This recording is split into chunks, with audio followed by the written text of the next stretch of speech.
அவையிலும் கூடியிருக்கும் அனைவருக்கும் என்னுடைய மனமார்ந்த வணக்கங்களை தெரிவித்துக் கொள்கிறேன்.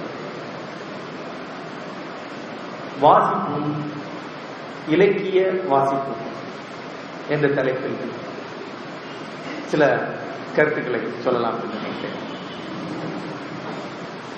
ஒரு நிகழ்ச்சியில் இருந்து தொடங்கலாம். எனது நண்பர் ஒருவர் தமிழகத்தின் பிரபலமான தொலைக்காட்சியில் நிகழ்ச்சி தயாரிப்பாளராக பணியாற்றுகிறார். அவருடைய நிகழ்ச்சி நீங்கள் அனைவரும் பார்த்ததுதான். ஒரு விவாத நிகழ்ச்சி, இரு தரப்புகளாக பிரிந்து ஒரு பொதுவான கருத்தை வைத்துக் கொண்டு பேசுவார்கள். இதற்கு தமிழகம் எங்கிலும் இருந்து பார்வையாளர்களை அழைத்து வருவார்கள், பங்கேற்பாளர்களை அழைத்து வருவார்கள். நடுவே சில நடுவர்கள் வந்திருப்பார். இந்த நிகழ்ச்சி அவர் எப்படி நடத்துகிறார் என்பதை எனக்கு மிக நன்றாக தெரியும். எப்படி என்றால், கிட்டத்தட்ட ஒவ்வொரு தரப்புக்கும் 2000-3000 பேரை தேர்ந்தெடுப்பாங்க. அவர்களுடன் இந்த கருத்தை சொல்லி உங்க கருத்து என்னன்னு கேட்பாங்க. அதுல ஒரு தொலைக்காட்சியில் வந்து அமர்ந்து தன்னுடைய கருத்தை தெரிவிக்கும் அளவுக்கு கொஞ்சமாவது பேசக்கூடிய 50 பேரை தேர்ந்தெடுப்பாங்க. அந்த 50 பேர்கிட்ட திருப்பி நீங்க இந்த தரப்புல பேசுங்க, இந்த தரப்பு இப்படியெல்லாம் பேசுங்க என்று சொல்லிக் கொடுப்பாங்க. இந்த தரப்பு சொல்லிக் கொடுப்பாங்க. இப்ப நான் கேட்டேன், எதுக்கு 2 தரப்பு சொல்லிக் கொடுக்குறீங்க? அவங்களே பேசட்டுங்க. அவங்களே பேசுவாங்க, நீங்க கேளுங்க. அந்த தொலைக்காட்சி நிகழ்ச்சியிலே பங்கேற்பாளர்களுக்கு என்ன பேச வேண்டும், எப்படி பேச வேண்டும், எந்த தரப்பை எடுத்து பேச வேண்டும் என்பது பெரும்பாலும் பயிற்சி அளிக்கப்படும். இப்படி பயிற்சி அளித்து அமர வைப்பார்கள். அதன் பிறகு அந்த நிகழ்ச்சியை பார்த்தால் மிக பெரும்பாலானவர்கள் 19 தான் பேசுவாங்க. நிகழ்ச்சி ஏறத்தாழ 2 மணி நேரம் நடக்கும். அதிலிருந்து வெட்டி தொகுத்து இவர்கள் 45 நிமிடங்கள் உருவாக்குவார்கள். இந்த 45 நிமிடங்களுக்குள்ளேயே 10 நிமிடம் கூட கேட்கிற அளவுக்கு யாரும் பேசியிருக்க மாட்டாங்க. மிக எளிமையான தலைப்புகளா இருக்கும். பேய் இருக்கிறதா இல்லையா? 2 தரப்பு பேசுறாங்க. ஒருத்தட்ட கேட்கிறாங்க, ஐயா பேய் இருக்கிறதுன்னு நீங்க நம்புறீங்களா? ஆமாங்க நம்புறேன். பேய் இருக்கிறதுக்கு நம்புறதுக்கு என்னென்ன காரணங்கள்ங்கிறத மட்டும் நீங்க சொல்லுங்க. அப்புறம் அவங்க பேய் இல்ல, இருக்க முடியாதுன்னு சொல்லுவாங்க. அதுக்கு நீங்க என்ன மறுப்பு தெரிவிக்கிறீங்கன்னு சொல்லுங்க. ஐயா நீங்க பேய் நம்புறீங்களா? இல்லைங்க. சரி, நம்பல. நீங்க ஏன் நம்பல? அதுக்கான காரணங்களை சொல்லுங்க. 1, 2, 3 அந்த காரணங்களை சொல்லுங்க. அவர் இருக்கிறார், நம்புறாரு. அது தப்பி என்று சொல்றதுக்கு நீங்க என்ன சொல்லுங்க சொல்லுங்க. இவ்வளவு சொன்ன பிறகு வந்து உட்கார்ந்தோம். இப்படிதாங்க 6 வருஷம் முன்னாடி நான் நடந்து போயிட்டு இருக்கும் போது நான் ஆரம்பிக்கிறேன். ஐயா இது இல்லைங்க, நீங்க கருத்து சொல்லுங்க. ஐயா கருத்து தான் சொல்றேன். சொல்லுங்க. 6 மாசம் முன்னாடி நான் இப்படிதான் நடந்து போயிட்டு இருக்கும்போது என்ன பிரச்சனை என்றால், ஒரு விஷயத்தை ஒரு கருத்தை சொல்வதற்கு தெரியாது. அது சம்பந்தப்பட்ட நண்பர் ஒருவர் சொன்னார், மொத்த தமிழகத்தில் இருக்கக்கூடிய மக்கள்ல ஒரு 10,000 பேருக்கு கூட ஒரு கருத்தை சொல்வதற்கான பயிற்சி கிடையாது, தெரியாது. இனிமே கேட்டு பாருங்க, ஏதாவது ஒரு விஷயத்தை பற்றி ஒரு கருத்தை கேட்டு பாருங்க. எடப்பாடி பழனிசாமி பற்றி உங்களுடைய கருத்து என்ன அப்படின்னு கேட்டு பாருங்க. அந்த கருத்தை சொல்ல மாட்டாங்க. அது அவரு நல்லதாங்க இருக்கிறாரு, ஆனா நல்லா இருக்கான்னு சொல்ல முடியாதுங்க அப்படின்னு. அல்லது ஒரு அனுபவத்தை சொல்லுவாங்க. கருத்து என்பது அது ஒரு ஐடியா, ஒரு கருத்து, அது சொல்ல தெரியும். அப்படி ஒரு கருத்தை உருவாக்கிக்கிறதே கிடையாது. ஒரு மேடையில 2 பேர் பேசும்போது அனுபவ தடைகளை சொல்லுவாங்க. இப்படிலாம் நடந்ததுக்கே சொல்லுவாங்க. எங்க வீட்டு பக்கத்துல ஒருத்தர் இப்படி சொன்னாங்க அப்படின்னாங்க. நானும் எனது நண்பர் கிருஷ்ணன் ஈரோட்டில் இருக்கிற வழக்கறிஞராக இருக்கிறார். கிருஷ்ணன் ஒரு கடுமையான விமர்சகர். கிருஷ்ணன் ஒரு விஷயம் சொன்னார், தமிழர்களுக்கு கான்செப்ட்ஸ், ஐடியா கான்செப்ட், கருத்துக்கள், கருதுகோள்கள், அதை சொன்னா புரியாதுங்க. அதை ஒரு அபிப்பிராயமா தான் அவங்க எடுத்துக்குவாங்க. இப்ப நாங்க அப்படி எல்லாரும் சொல்லிட முடியுமா? சரி, ஒரு நாள் முழுக்க பார்ப்போம். ஒரு மிக எளிமையான கருதுகோளை, ஐடியாவை நம்ம சொல்றோம். வரக்கூடிய அத்தனை பேர்த்தையும் சொல்லிட்டே இருப்போம். சாயந்தரத்துக்குள்ள அந்த கருத்தை புரிந்து கொண்ட ஒரு ஆளை பார்க்க முடியுமான்னு பார்ப்போம். சிம்பிளான கருத்து. அதை கான்செப்ட் சொல்லுவாங்க ஆங்கிலத்தில், கருதுகோள் என்று தமிழ்ல மொழிபெயர்ப்போம். என்னன்னா, ஒரு ஊர்ல கல்வி அறிவு ஜாஸ்தி ஆச்சுன்னா தூய்மை பற்றிய உணர்வு கூடும். அதாவது கல்வி அறிவு கூடுச்சுன்னா சுகாதாரம் பற்றிய கருத்துக்களும் பெருகும், அந்த ஊருடைய சுகாதாரமும் மேம்படும். இது யுனெஸ்கோவால வரையறுக்கப்பட்ட ஒரு கண்டுபிடிப்பு. முதல்ல வந்த பிரச்சனை, அவரோட வழக்கறிஞர் இப்படி ஒரு விஷயம். ஆமாமாங்க, படிப்பு ஜாஸ்தி, இப்பெல்லாம் பாருங்க ஃபீஸ் கட்டணும்னு கேட்கிறாங்க அப்படிங்கிறாங்க. இப்படி அன்றைக்கு சாயங்காலத்துக்குள்ள ஏறத்தாழ 25 பேர்கிட்ட இந்த கருத்து சொல்லியிருக்கோம். இதை பத்தி நீங்க என்ன நினைக்கிறீங்க? கல்வி அறிவு மேம்பட்டால் சுகாதார உணவு மேம்படுமா?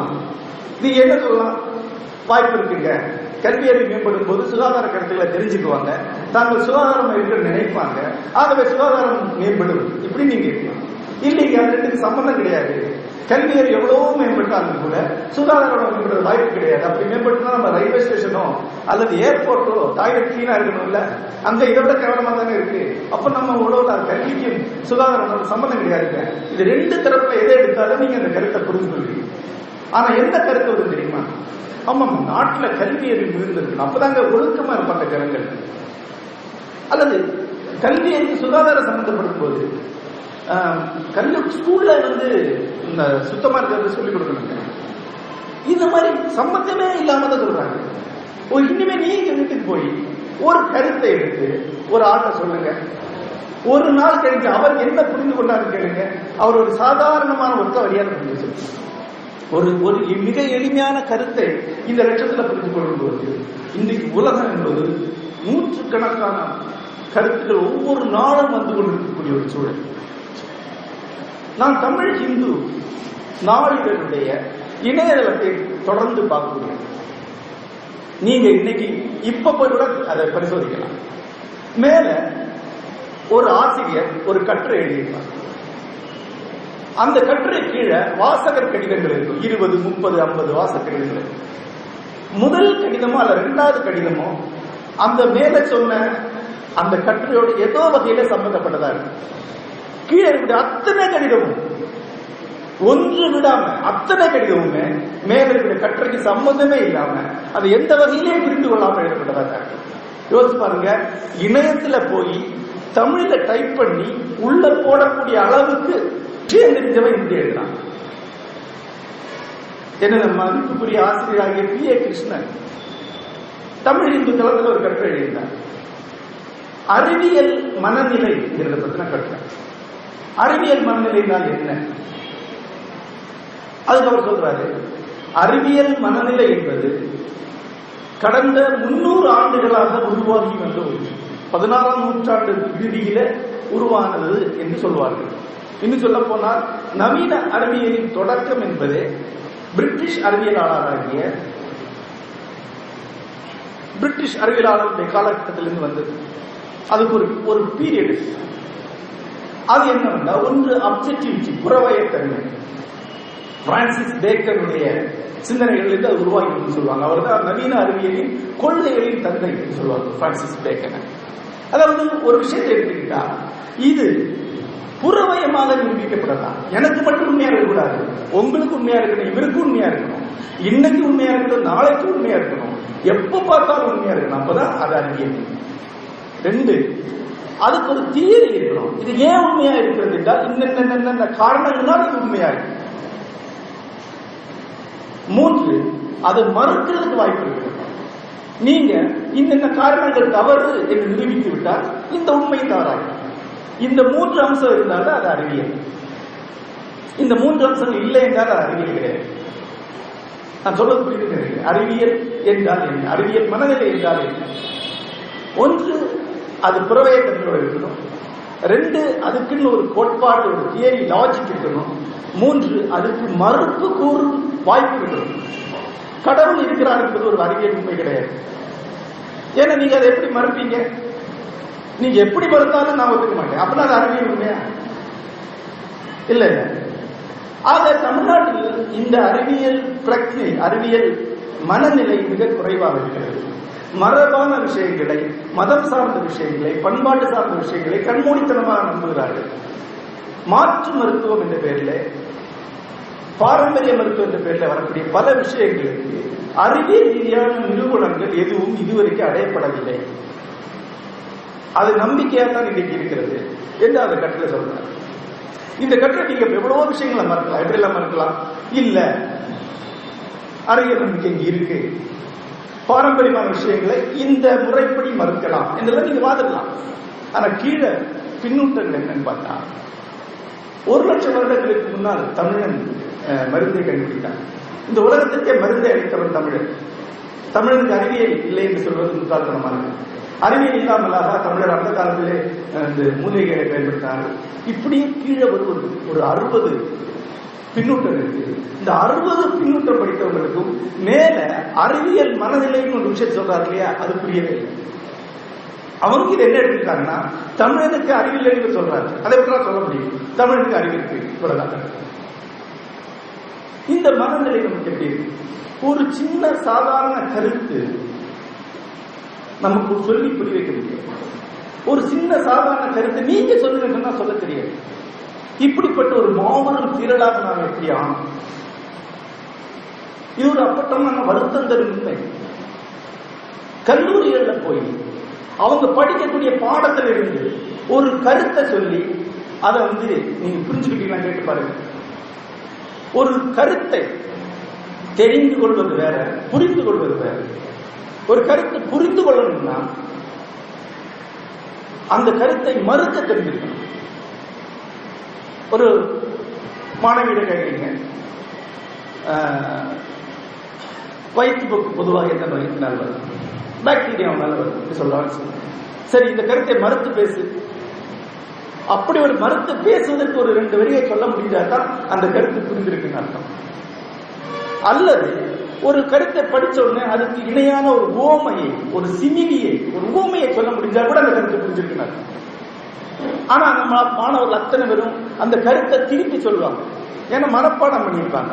புத்தகத்துக்கு என்ன வரி இருக்கோ அதே வரியை திருப்பி சொல்லுவாங்க. இதுதான் நம்முடைய மாபெரும் வீழ்ச்சிக்கான. நம்முடைய கல்வி முறை திரும்ப திரும்ப எங்கோ சென்று கூலிக்கு வேலை செய்யக்கூடியவர்கள் மட்டும்தான் வருவாங்க. இப்போ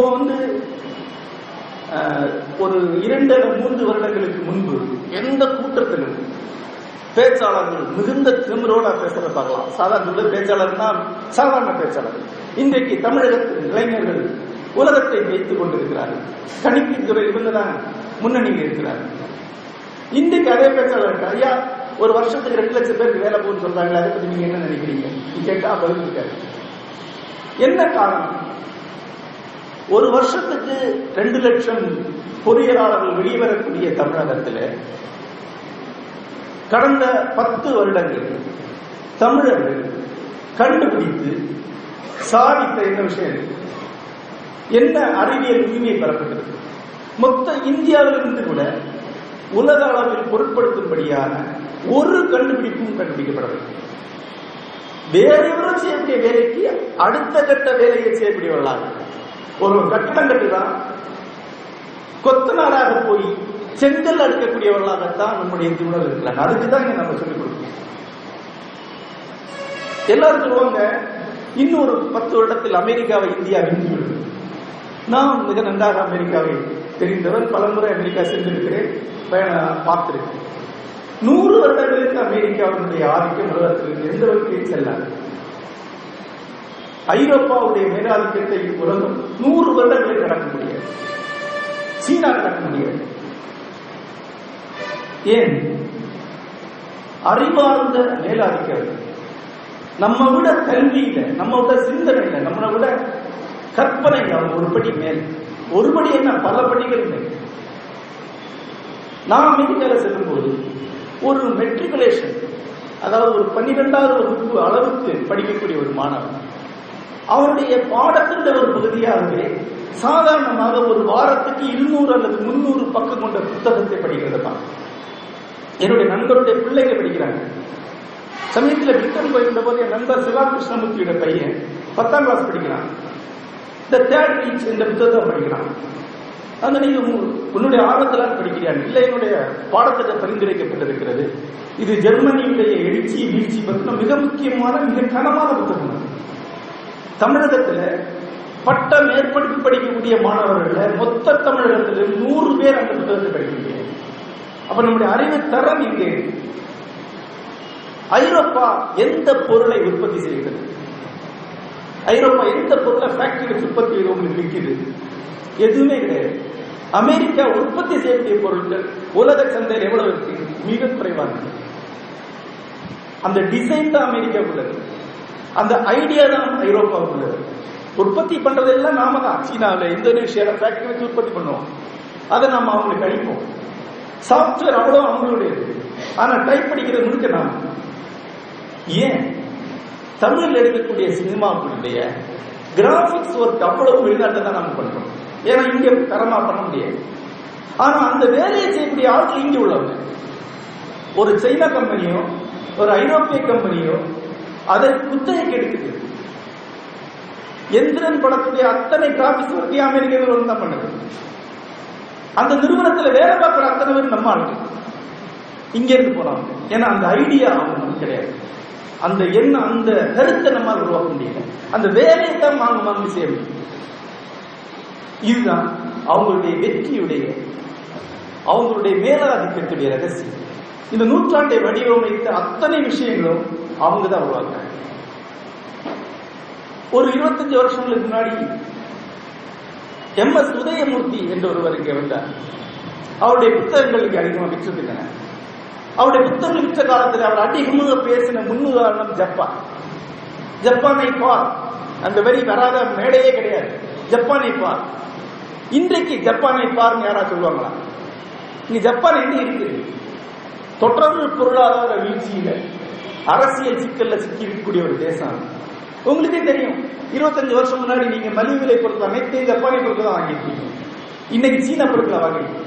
எப்ப சீனா வந்து அப்போ ஜப்பான் போயிடுச்சு. ஏன் ஜப்பான் போச்சு? ஏன் ஜப்பான் போச்சு? ஏன்னா ஜப்பானுடைய கண்டுபிடிப்புகள், ஜப்பானுடைய அறிவார்ந்த தன்மை என்பது மிக மிக குறைவாக. ஜப்பான் பெரும்பாலும் நகல் செய்யக்கூடிய ஒரு நாடு, காப்பி பண்ணக்கூடிய ஒரு நாடு. குறைவான பொருளாதார செலவில் அமெரிக்காவில் என்ன பண்றாங்களோ அதை ஒரு 10% கம்மி விலைக்கு மார்க்கெட்ல கொண்டு வந்தாங்க, வெற்றி பெற்றாங்க. அதை விட 20% குறைவா சீனா கொண்டு வந்தோடனே ஜப்பான் இந்த இடம். சிங்கப்பூருடைய புகழ்பெற்ற சந்தையில ஒரு காலத்தில் எல்லாமே ஜப்பானிய பொருட்களா இருக்கிறத பார்த்திருக்கேன். இன்னைக்கு ஒரு ஜப்பானிய பொருள் இல்லை. இந்த பெரிய ஒரு பொருளாதார வளர்ச்சி வந்த காலத்துல ஜப்பான் தன்னுடைய கண்டுபிடிப்புகளை நடத்தியிருந்தார். ஜப்பானுக்கு மட்டுமே விற்கான ஒரு 10 பொருட்கள் சந்தையில் இருந்திருந்தா ஜப்பானுக்கு இந்த வீழ்ச்சி வந்திருக்க. 2 வகையான கல்வி முறைகள் இருக்கின்றன. ஒன்று அமெரிக்க கல்வி முறை, இன்னொன்று ஜப்பானிய கல்வி முறை. அமெரிக்க கல்வி முறைக்கு ஜப்பானியர்களுக்குள்ள வேறுபாடு என்ன என்று பார்க்கலாம். ஜப்பானிய கல்வி முறை தான் நாம பின்பற்றுவோம். இங்கு தனியார் கல்வி நிறுவனங்கள்ல ஜப்பானிய கல்வி முறை தான். ஒரு 8-10 வருடங்களுக்கு முன்னால் ஒரு ஜப்பானிய பள்ளிக்கூடத்தில் ஒரு விபத்து நடந்தது. ஒரு குழந்தை 4 குழந்தைகள் பள்ளி தானியங்கி வாசலை கடந்து போக சொல்லி சரியாக 9 மணிக்கு அது தானாகவே முடிக்கொள்ளும். அந்த கதவில மாட்டிக்கொண்டு 3 குழந்தைகள் செத்து போயிட்டு.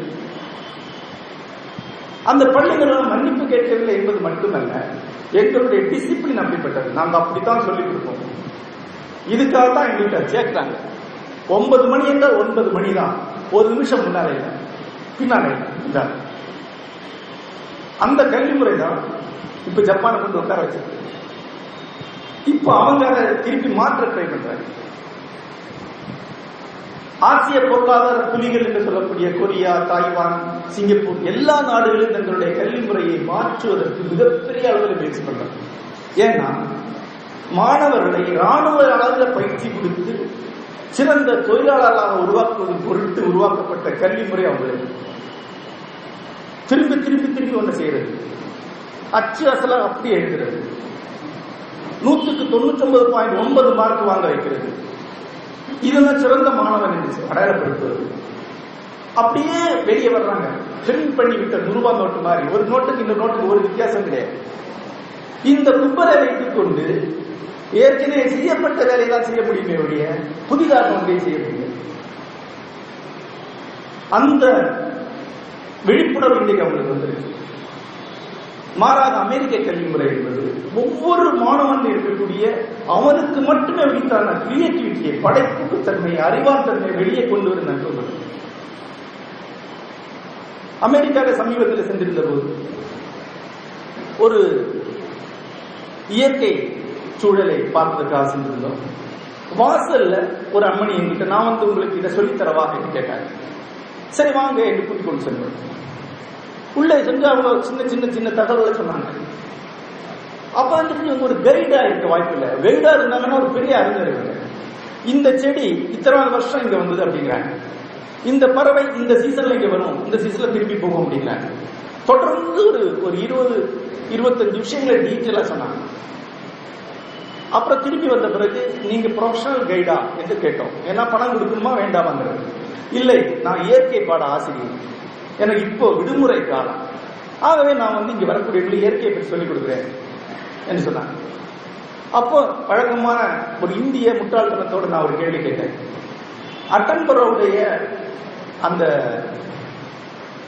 டேவிட் அட்டன்பரோவுடைய இயற்கை பற்றின அந்த ஆவணப்படங்கள் நீங்க பார்த்திருப்பீங்க. இந்த ஆவணப்படங்கள் எல்லாம் நீங்க காட்டுவீங்களா கேட்டேன். அவங்க சொன்னாங்க, ஒரு பறவையை பற்றி தெரிந்து கொள்ள வேண்டும் என்றால் அந்த பறவை நேர்ல பார்க்கணும்.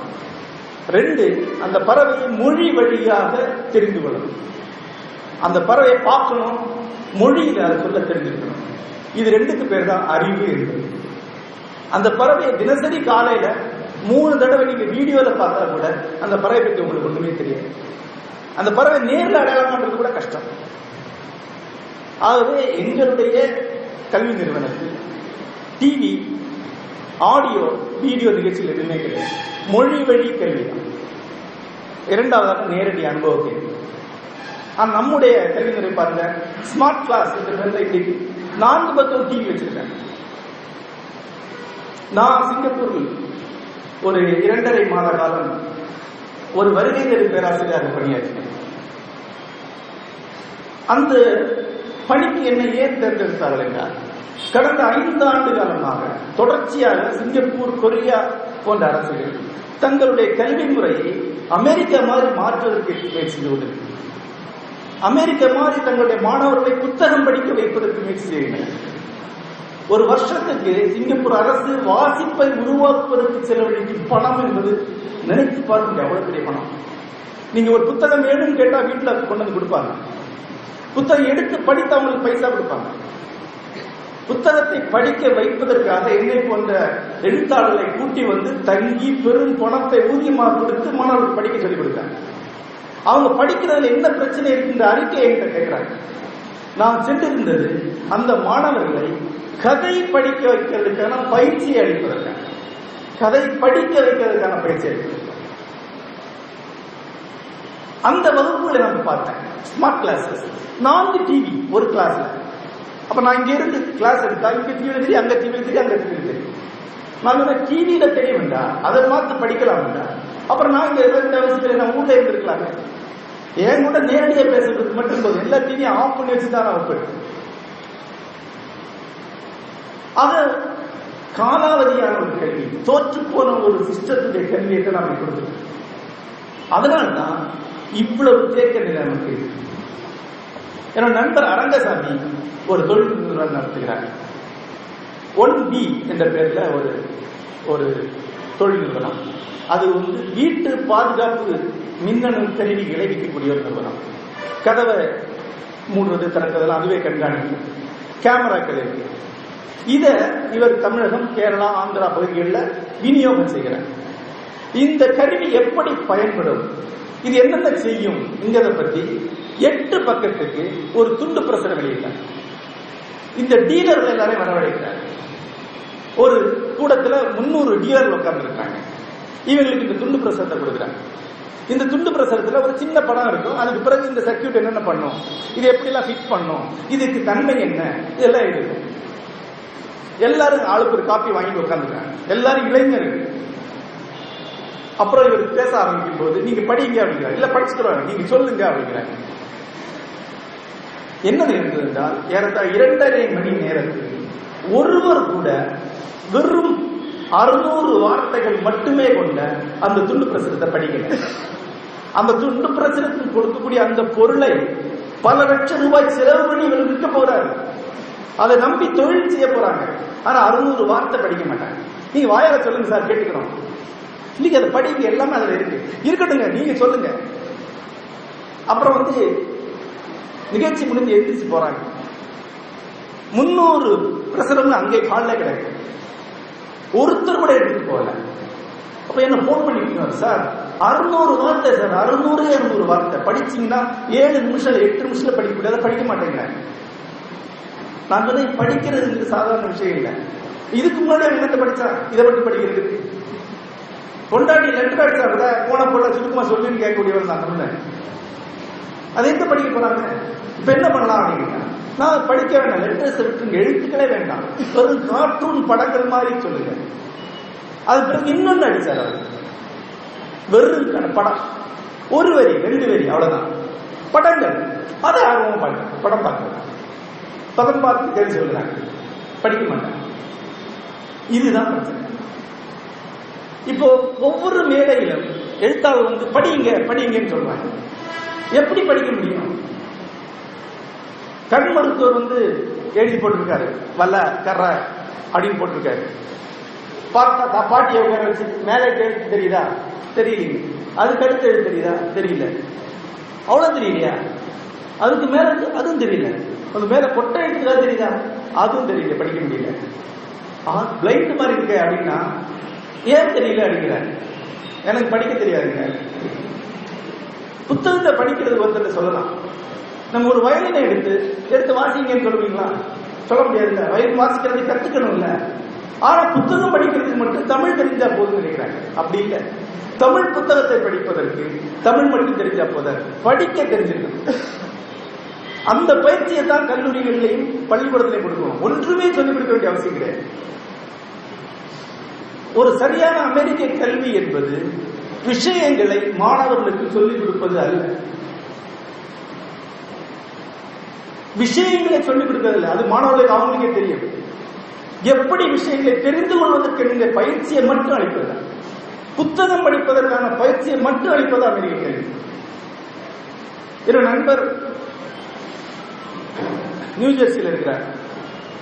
அவருடைய குழந்தை 5ஆம் கிளாஸ் படிக்கிறது. 2 குழந்தைகள், 1 4 1 5. அவங்க புத்தகம் படித்து வாரத்துக்கு ஒரு முறை எழுந்து நின்று படித்த புத்தகத்தினுடைய சுருக்கத்தை அந்த வகுப்புல சொல்லணும். மற்ற குழந்தைகள் கேள்வி கேட்கும், அதுக்கு பதில் சொல்லணும். சாதாரணமாக 200 பக்கம் 350 போல புத்தகம் அந்த குழந்தைகள் படிக்கிறது. ஒரு புத்தகத்தை படிச்சு திருப்பி சொல்வதற்கு கற்றுக்கிட்டா போதும். எந்த ஆசிரியர் ஒப்படைக்க வேண்டிய அவசியம் இருக்கு. உலகம் கடல் மாதிரி இருக்கிறேன். ஒன்று ஆசிரியருக்கே படிக்கிற பழக்கம் கிடையாது. இதுதான் வித்தியாசம். படிக்க சொல்லிக் கொடுக்கிறது பயிற்கிற பயிற்சியே கிடையாது. ஆக தமிழகத்தில் யாருக்குமே வயலின் தெரியாதுன்னு வச்சுங்க. தமிழகத்தில் ஒரு வருஷத்துக்கு 30,000 வயலின்கள் விற்க முடியுமா? வாங்கி என்ன பண்ணுவாங்க? புத்தகம் தமிழ்நாட்டில் ஏன் விற்கலைன்னா படிக்கிறதுக்கான பயிற்சி கிடையாது. படிக்கிறதுக்கான பயிற்சி என்ன? வாசிப்பு என்றால் என்ன? முதல்ல நீங்க எடுக்கிற புத்தகத்துல நான் இதை நிறைய பேர்ட்ட கேட்பேன். நீங்க ஆட்கிட்ட கேட்டு பாருங்க அவங்க எப்படி படிக்கிறாங்க. இதை படிச்சு பாருங்க அப்படின்னு நீங்க அனுப்புங்க. ஒரு இணைப்பு அனுப்புங்க. ஒரு 5 பக்கம் தான் இருக்கும். இதை படிச்சு பாருங்க சொல்லுங்க. 5 பக்கம் ரொம்ப நீளமா இருக்கு அப்படின்னா 5 பக்கம் 10 பக்கம் அனுப்புங்க. ஐயோ இவ்வளவு யாருங்க படிக்கிறது அப்படின்னா என்ன பிரச்சனை? அவங்க எப்படி படிக்கிறாங்கன்னு பார்த்தா அவங்களுக்கு தெரியும். நான் ரயில்ல இருந்துட்டு அந்த கண்ணை பார்த்துல தெரிஞ்சுக்கிறேன். படிக்கிறவனுடைய கண் இப்படி போகும், படிக்க தெரியாதவனுடைய கண் இப்படி போயிட்டு திருப்பி வரும். அதாவது முதல் சொற்றொடரை படிக்கிறாங்க, 2வது சொற்றொடரை படிக்கும்போது முதல் சொற்றொடரை விட்டுருச்சு, அதுக்கு மண்டையில இருந்து போயிடுச்சு. அப்புறம் முதல் சொற்றொடரை திருப்பி வருவாங்க. ஒரு பத்தி படிச்ச பிறகு முதல்ல திருப்பி அந்த பத்தி படிப்பாங்க. 2வது பத்தி படிக்கும்போது முதல் பத்தியில திருப்பி அங்க வரணும். அந்த கண் மேலே கீழே அலைய பயிர்ப்பாங்க. இவர் பல சமயம் முதுகலை பட்டப்படிப்பு முடித்தவராக இருப்பார். ஆனால் உலகத்துடைய கல்வி தரத்தை வைத்து பார்த்தால் அவர் கல்வி அறிவு இல்லாத ஆள் தான். அவருக்கு ஒரு மொழி அறிவு தான் இருக்கு, கல்வி அறிவு கிடையாது. தமிழகத்தில் இருக்கக்கூடிய பட்டதாரிகள்ல ஒரு 10,000 பேர் தவிர பாக்கி அத்தனை பேருமே கல்வி அறிவு இல்லாத ஆளுங்க. இதுதான் உண்மை. அவங்களால ஒரு பாராவை படிச்சு புரிஞ்சுக்க முடியாது. ஆனா அந்த பாராவை காணாப்புறம் படிச்சு மனப்பாடம் பண்ணி அப்படியே கம்மா புஸ்டாப் இல்லாம இந்த பரீட்சையில் எழுதி பாஸ் ஆயிடுவாங்க. அது வேற. ஆனா அதுல என்ன இருக்குன்னு சொல்ல தெரியாது. ஒரு படிப்பு ஒருத்தர் படிக்கிறது என்ன நடக்குது? கொஞ்ச நாளைக்கு முன்னாடி எழுத்தாளர் மதன் அவர்கள் விகடன்ல கேள்விக்கு பதில் எழுதியிருந்தார். அப்போ ஒரு கேள்வி இருந்தது, புத்தகம் படிக்கிறதுக்கு பதிலாக டிவி பார்க்கலாமே, இரண்டுமே அறிவுதானே அப்படி. அதுக்கு அவர் பதில் சொல்லியிருந்தார், புத்தகம் படித்த அறிஞரான பல பேர் நமக்கு தெரியும், டிவி நிறைய பார்த்து அறிஞரான ஒரு ஆள் பேரை சொல்லுங்க. தமிழ்நாட்டில் யார்கிட்ட கேளுங்க, ஏதாவது படிக்கிறீங்களா? எங்க சார் நேரம், வேலை இருக்கு, ஆபீஸ் இருக்கு, அப்புறம் வீட்டு வேலைகள். சரி, அப்படியே விட்டுலாம். பெரும்பாலும் விட்டுட்டு வேற ஏதாவது கேட்டுட்டு, இந்த டிவி சீரியல் பாத்தீங்களா? ஆமா சார், அது ரெகுலரா பாக்குறேன். இந்த பிக் பாஸ் பாத்தீங்களா? அதுதான் பாக்குறேன். ஒரு நாளைக்கு 3 மணி நேரத்துக்கு குறையாம தொலைக்காட்சி பார்க்கக்கூடியவர் தான் ஒரு நாளைக்கு 1/2 மணி நேரம் படிக்கிறதுக்கு பொழுது இல்லைன்னு சொல்லுவாங்க. ஒரு நாளைக்கு 1/2 மணி நேரம் வீதம் 5 வருடங்கள் ஒருத்தர் படிச்சாங்க. 5வது வருடத்தில் அவனுடைய இடம், அவனுடைய ஆளுமை, அந்த தோரணையே வேற. ஒரு நாளைக்கு 3 மணி நேரம் வீதம் 20 வருடம் தொலைக்காட்சி பார்த்தா ஏற்கனவே இருந்த விட 10 மணி நேரம் 10 படி கீழே தான் போயிருப்பாங்க. அப்ப என்ன நடக்குது? தொலைக்காட்சி பார்க்கறதுக்கும் வாசிப்புக்கு என்ன வித்தியாசம் இருக்கு? அதுதான் வாசிப்பு. தொலைக்காட்சி பார்க்கும்போது நீங்க எதையுமே உருவாக்கல. தொலைக்காட்சி பார்க்கும்போது அது அங்க நிகழ்ந்து கொண்டிருக்கு. நீங்க ஒரு பார்வையாளர் மட்டும்தான். அதுல சில விஷயங்கள் உங்களுக்கு தன்னறியா உங்களுக்கு பதியுது. பேச்சுல போற போக்குல ஒரு விஷயத்தை சொல்லுவீங்க. இப்படிதான் டிஸ்கவரி சேனல்ல ஒரு சிங்கம் புலியை பிடிச்ச போது இதோட சொல்லிங்க, அவ்வளவுதான். ஆனா புத்தகத்தை படிக்கும் போது அப்படி இல்லை. நீங்களும் பணியாற்ற வேண்டும். நீங்க தான் அந்த புத்தகத்தை உருவாக்குறீங்க. அந்த புத்தகம் எழுத்து தாங்க இருக்கு. அந்த புத்தகத்தை புத்தகமாக மாற்றுறது நீங்க தான். அதனால நீங்க பார்க்கலாம், தொலைக்காட்சி பார்த்துட்டு இருக்கீங்க, நடுவில் ஒரு போன் வருது, அதை பேசுவீங்க, அப்புறம் வேற எங்க சிந்தனை போயிடும், அப்புறம் பார்த்துட்டு இருக்கலாம். ஒண்ணுமே அறுபடாது. ஆனா கொஞ்சம் கவனம் குறைஞ்சா கூட புத்தகம் வாசிப்பு அங்கே பிரேக் ஆகிடும். நடுவில் ஒரு சின்ன தாட் வந்தா கூட புத்தகம் வாசிப்பு இருக்குது. ஏன்னா நீங்க தான் உருவாக்கிட்டு இருக்கீங்க புத்தகம். புத்தகத்துல அங்க என்ன இருக்குன்னா மொழி என்ற ஒன்று இருக்கு. மொழி தான் இருக்காது புத்தகம். அடர்ந்த காடு அப்படின்னு இருக்கு. அது வெறும் வார்த்தை தான். நீங்க படிக்கும் போது அடர்ந்த காடு அப்படின்னு அந்த காடை பாக்குறீங்கல்ல, அதுதான் வாசம். அந்த காடை நீங்க உருவாக்கிக்கிட்டீங்க. நள்ளிரவு அடுத்த வார்த்தை இருக்கு. உடனே அடர்ந்த காடு நள்ளிரவில் அடர்ந்த காடா மாறிடு. விக்ரமாதித்தன் அந்த காடு வழியா சென்று கொண்டிருந்தார். அடுத்த வரை வரும்போது இன்றைக்கு இருக்கக்கூடிய காடு இல்ல, 600 வருஷம் முன்னாடி, 1000 வருஷம் முன்னாடி இந்த காடா மாறிடு. அந்த ஒவ்வொரு மாற்றமும் நீங்க செய்றீங்க ஒரு புத்தகம். அதுதான் புத்தக வாசிப்புடைய முதல் விஷயம். புத்தகம் என்பது வாசகனால் மொழியிலிருந்து உருவாக்கப்படக்கூடிய விஷயம். வாசிப்பு அங்கதான் நடக்குது. இந்த விஷயம், இந்த உழைப்பை நான் கொடுக்க நான் வளர்றேன். தொலைக்காட்சி பார்க்கும் போதோ இணையத்துல எதையாவது மேய்ச்சிட்டு இருக்கும் போதோ நான் எந்த உழைப்பையும் கொடுக்கல. ஆகவே நான் வளர்றேன். உங்களுடைய மாற்றங்கள் அனைத்து நீங்க செய்யக்கூடிய ஒரு பொருளா விஷயத்தால மாறுமே ஒழிய நீங்க ஒண்ணுமே செய்யலாம் நீங்க மாறவே மாட்டீங்க. உலகம் முழுக்க வாசிப்புக்கு மேல உள்ள அழுத்தம் பல மடங்கு அதிகமா இருக்கு. உலகம் முழுக்க புத்தகம் என்பது பல மடங்கு முக்கியமான ஒன்றாக மாறி பலருக்கு ஒரு எண்ணம் இருக்கிறது, இன்றைக்கு தொலைக்காட்சி வந்துவிட்டது, இணையம் வந்துவிட்டது, ஆகவே புத்தக வாசிப்பு குறைந்து விட்டது. இந்தியாவில் குறையலாம், அமெரிக்காவில் குறையல, உலகத்தில் பல நாடுகளில் குறையல, பல மடங்கு நீங்கிருக்கு. ஒரு சாதாரண கையில கொண்டு போற ஒரு கிண்டில் ஒரு நூலகத்தை கையில கொண்டு போக முடியும். லட்சக்கணக்கான புத்தகங்களை நீங்க இணையத்தில் இருந்து எந்த நிமிஷம் எடுத்து படிக்கலாம். ஆகவே வாசிப்பு பல மடங்கு அதிகரித்திருக்கிறதா.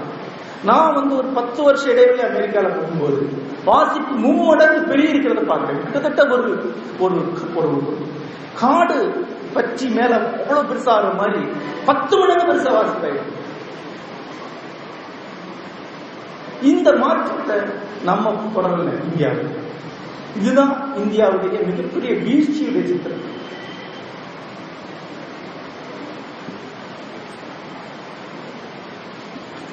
இப்ப ஒரு புத்தகத்தை படிக்கும் போது என்ன நடக்கும்? முதல்ல அங்க இருக்கிறது மொழி. அந்த மொழியில இருந்து நீங்க ஒரு கருத்தை அடைவீங்க. கருத்து ஒரு ஐடியா வருது.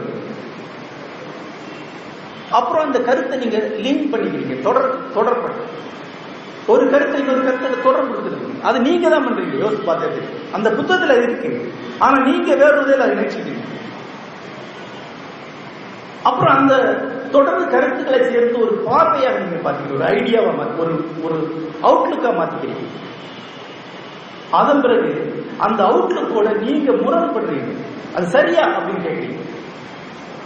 அப்படித்தானா அப்படின்னு கேட்கிறீங்க. இப்ப உதாரணமா இந்த 20ஆம் நூற்றாண்டுடைய கன்சம்ஷன், அத நுகர்வு பத்தி ராமச்சந்திர குஹா எழுதின ஒரு புத்தகம் தமிழ்லேயே வந்திருக்கு, நுகர்வின் பெரும் பசிங்கிற பேர்ல. அந்த புத்தகத்துல ஒரு முதல் பத்தியை பற்றி சொல்றாரு. அவர் சொல்றாரு, மோட்டார் வண்டி கண்டுபிடிக்கப்படும் வரைக்கும் மலைகளும் காடுகளும் சாதாரணமாக மக்களுடைய கற்பனைக்கு அப்பாற்பட்ட இடங்களாக இருந்தன. அங்க யாருமே போறது இல்லை. ஒரு ஐடியா, உண்மைதானே? கோயம்புத்தூர்ல இருக்கிறாங்க, எப்படி ஊட்டிக்கு போயிருக்க முடியும்? கோயம்புத்தூர்ல இருந்து ஊட்டி வரைக்கும் அல்லது மேட்டுப்பாளையத்துல ஊட்டி வரைக்கும் போறதுக்கு 15-20 நாள் ஆகும் இல்லையா, நடந்து போறத.